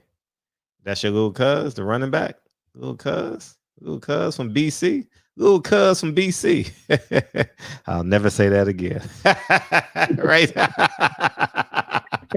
Hey, what's up, man? Shit. Man, boy, these dudes, man, our people on fire, man. This same kind of energy that real rap, blue cuz. Facts. I mean, this the kind of energy that we need. You know what I'm saying? And God forbid somebody got to die or somebody got to get brutalized for us to have this energy. And I think for us, we had the energy the whole time. Yeah. You know, we had this warrior and this fighting spirit the whole time. Facts. You don't become it's like when people come into the gym, right? And they trying to learn how to box. And they want to learn how to throw combos and roundhouse kicks, and they want to learn how to choke somebody out the first day they come in. And when you have them doing jumping jacks, they start getting frustrated. When you tell them, well, fuck, you got to be conditioned. You know what I mean? And let me start with the jab. But we've been working on the jab for 2 weeks. Man, your jab's still weak as fuck, right? You can't just get out. You don't all of a sudden just wake up and just become a warrior. You know what I mean? So we've been having this in us, and now we just got to get the other people that's on the fence to come on home, to come over to these greener pastures. And the people that's on the other side always gonna stay on the other side. Facts. Now we don't necessarily have to Harriet Tubman everybody, or step over them, but they got to get the fuck out the way. Let us do our work. And for clarification, Coach Cunningham, I actually just checked my DM. He said that the chief can fire you and the union can bring you back as a police officer. They got power, man. They got power. No one man should have all that power. Yeah. But again, this goes back into local politics. We have to vote in the chiefs. We have to vote in the sheriff. We have to vote in the city manager. We have to vote in these people. In local politics, everybody keep worrying about what the fuck going to happen with Donald Trump. Man, that orange man gonna win or Hillary gonna win. They're gonna do what they got to do on the executive level. We got to do shit. Facts. We got to go to the city office, the city management office. We got to go to city hall. We got to go to these meetings. Facts. Have our voice heard. Anyway, is Blue gonna send that to you right now, or no? Send it to you later? I'll probably do a video on it tomorrow. I'm shocked that she would say that, though. I'm shocked. That don't. Yeah. You know what I mean? But that just it's just inherently how we subconsciously look up to white people who are in a power position. Subconsciously. Yeah. Subconsciously. Like you said, and that Willie Lynch and that Stockholm syndrome, Stockholm. We gotta look out for Massa. Yeah. We sure gotta look out for Massa. Make sure you okay, boss. Like let that nigga die on his let him fend on his own. Like let him solve his own problems. Don't give him a pass and back to the club. You know what I mean? Look, he got kicked out. Sometimes when we know people got not just a platform, but they got the voice. Like that's the reason why people were so upset with Devin Haney. You know what I'm saying? For recalling that statement. And we also had this same kind of these aspirations for Clarissa Shields. You know what I mean? So when people start doing this, we're not just frustrated, but we're also disappointed at the same time. Yeah. Like how can you stand by a man that wouldn't have stood by you? Yeah. Yeah. Man. And my last two things I want to say is sometimes, man, we end up going to these schools, to these big schools, or start going to these, PWIs, and we think that that's success for us. But man, sometimes we got to get out there, because I know shit, from having 2 degrees from one of the most, quote unquote prestigious universities in the land. Shit, I got one of my brothers doing construction, and another one is doing drywall and painting and shit. And these dudes making quadruple the money I'm making. You know what I mean? These dudes got a trade and started, union out and doing side jobs, and now they got their own businesses and shit. Beautiful. And sometimes our people got to do that. I mean, the same thing like you doing. You know what I'm saying? Like shit. Start with whatever it is, roofing, plumbing. Yeah. And get a trade, and we could start making money right away and opening our own businesses. We ain't got to depend on these fucking debts. Yeah. Facts. And the very, very last thing, I was. Well, before you say your last thing, because you're gonna close the show out. Terrence Bailey Sr. I'm with Fred and Blue Blood Sports TV and the LDBC. All you. right on. I was immediately saying, well, if she said that, fuck her, you know? And I was immediately saying, well, shit, I'm going for Layla Ali for the knockout. And my boy Fly High said, well, we also got to see what Layla Ali got to say about this too. See what they're saying. I can't believe she would say this, but that's the and truth be told, Drew Brees is the worst kind because he will smile in your face and hate you at the same time. He's the worst kind. He's not the one that says, well, I'm just gonna go live my life. Nah, he smiles in your face. He hugs your son. He throws a ball to your daughter on the field 2 hours before the game. And you know what he's thinking in his head? Your dad is a piece of crap because he trusts Colin, because he thinks Colin Kaepernick is right. Yeah. He actually thinks that his grandfather fought a better war than your grandfather. Ain't that some shit? His grandfather actually saw the segregation in the military. Now, keep in mind that we're fighting in the wars. There's also segregation in the military. Come on, man. So. He's one of those guys that gets confused, or he pretends to be. He's confused between blue collar and white collar, between being a liberal and a conservative. So he pretends to be something. He's a good chameleon. He pretends to be something when he's in the locker room. Big facts. But then when he gets around his wife, and she's like, I don't know how you could be around those fucking monkeys. Exactly. He's like, well, I got to make a trick, honey. Exactly. He's the worst kind. Drew Brees is the worst kind. The worst kind, dog. The worst kind, man. Anyway. Yeah, I know I said the last thing, but there's one more thing. Okay, go ahead. You know, I mentioned this before. Me and Reggie had this conversation a lot. They start giving money and doing, you know, charity works in the communities, in the urban areas, in the underprivileged. You know, they use all of these terms, right? They say people of color, but they never say, I gave money to this Black organization strictly and solely for Black people to develop this land, to develop this, you know, to upgrade this school. It's always some innuendos or some bullshit. You know what I mean? There's always some side talk. And yeah, we sick of it. Anyhow, my boy Bumpy Thompson, always coming through showing love, man. He said, I got y'all fucking back. You know, my boy Why Not, Still J508, man. We know, man. The devil is a fucking lie. Play the song, Fred. Hey, Blue sent me the link. We gonna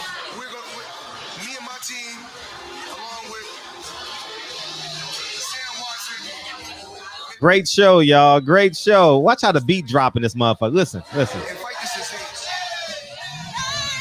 come this way.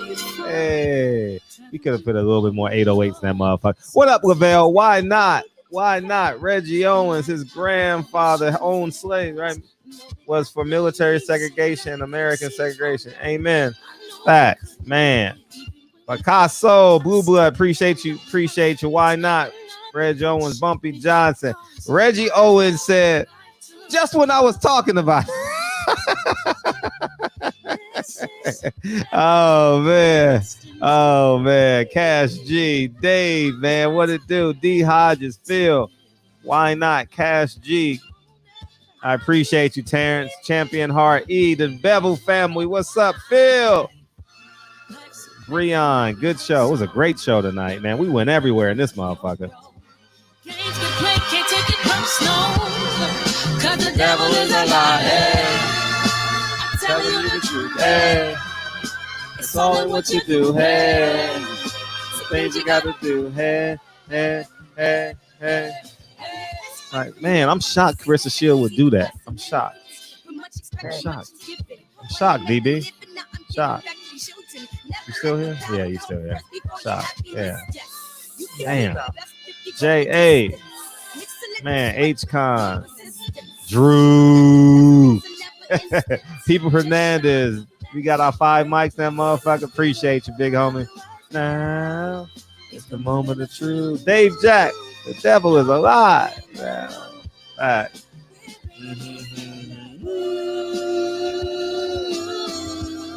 It's for the children, from the giving, be a blessing. It's my personal statement. So we got the police officer that turned in his badge to march. It's a beautiful story. We're gonna have him Friday, Saturday. It's all us, man. All us. Monday, we have a lawyer coming on. Tuesday, we have Breadman. And Thursday, we have Corey Spinks. All right. So that's and I'm still working on Juneteenth. We'll see how that works out.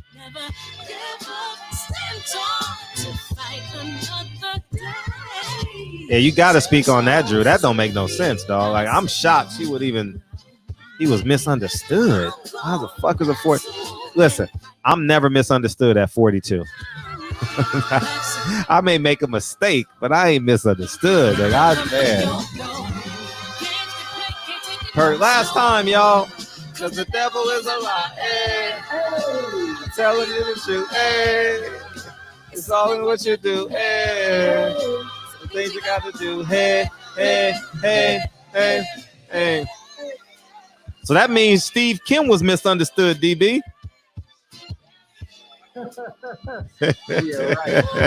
All right, man. We go, man. Appreciate you, DB. All right, love you too, D. Appreciate you, man. I love all y'all motherfuckers. Drew, DB. Appreciate you, Lavelle, man. We out this motherfucker. Hey, love y'all, man. See y'all tomorrow.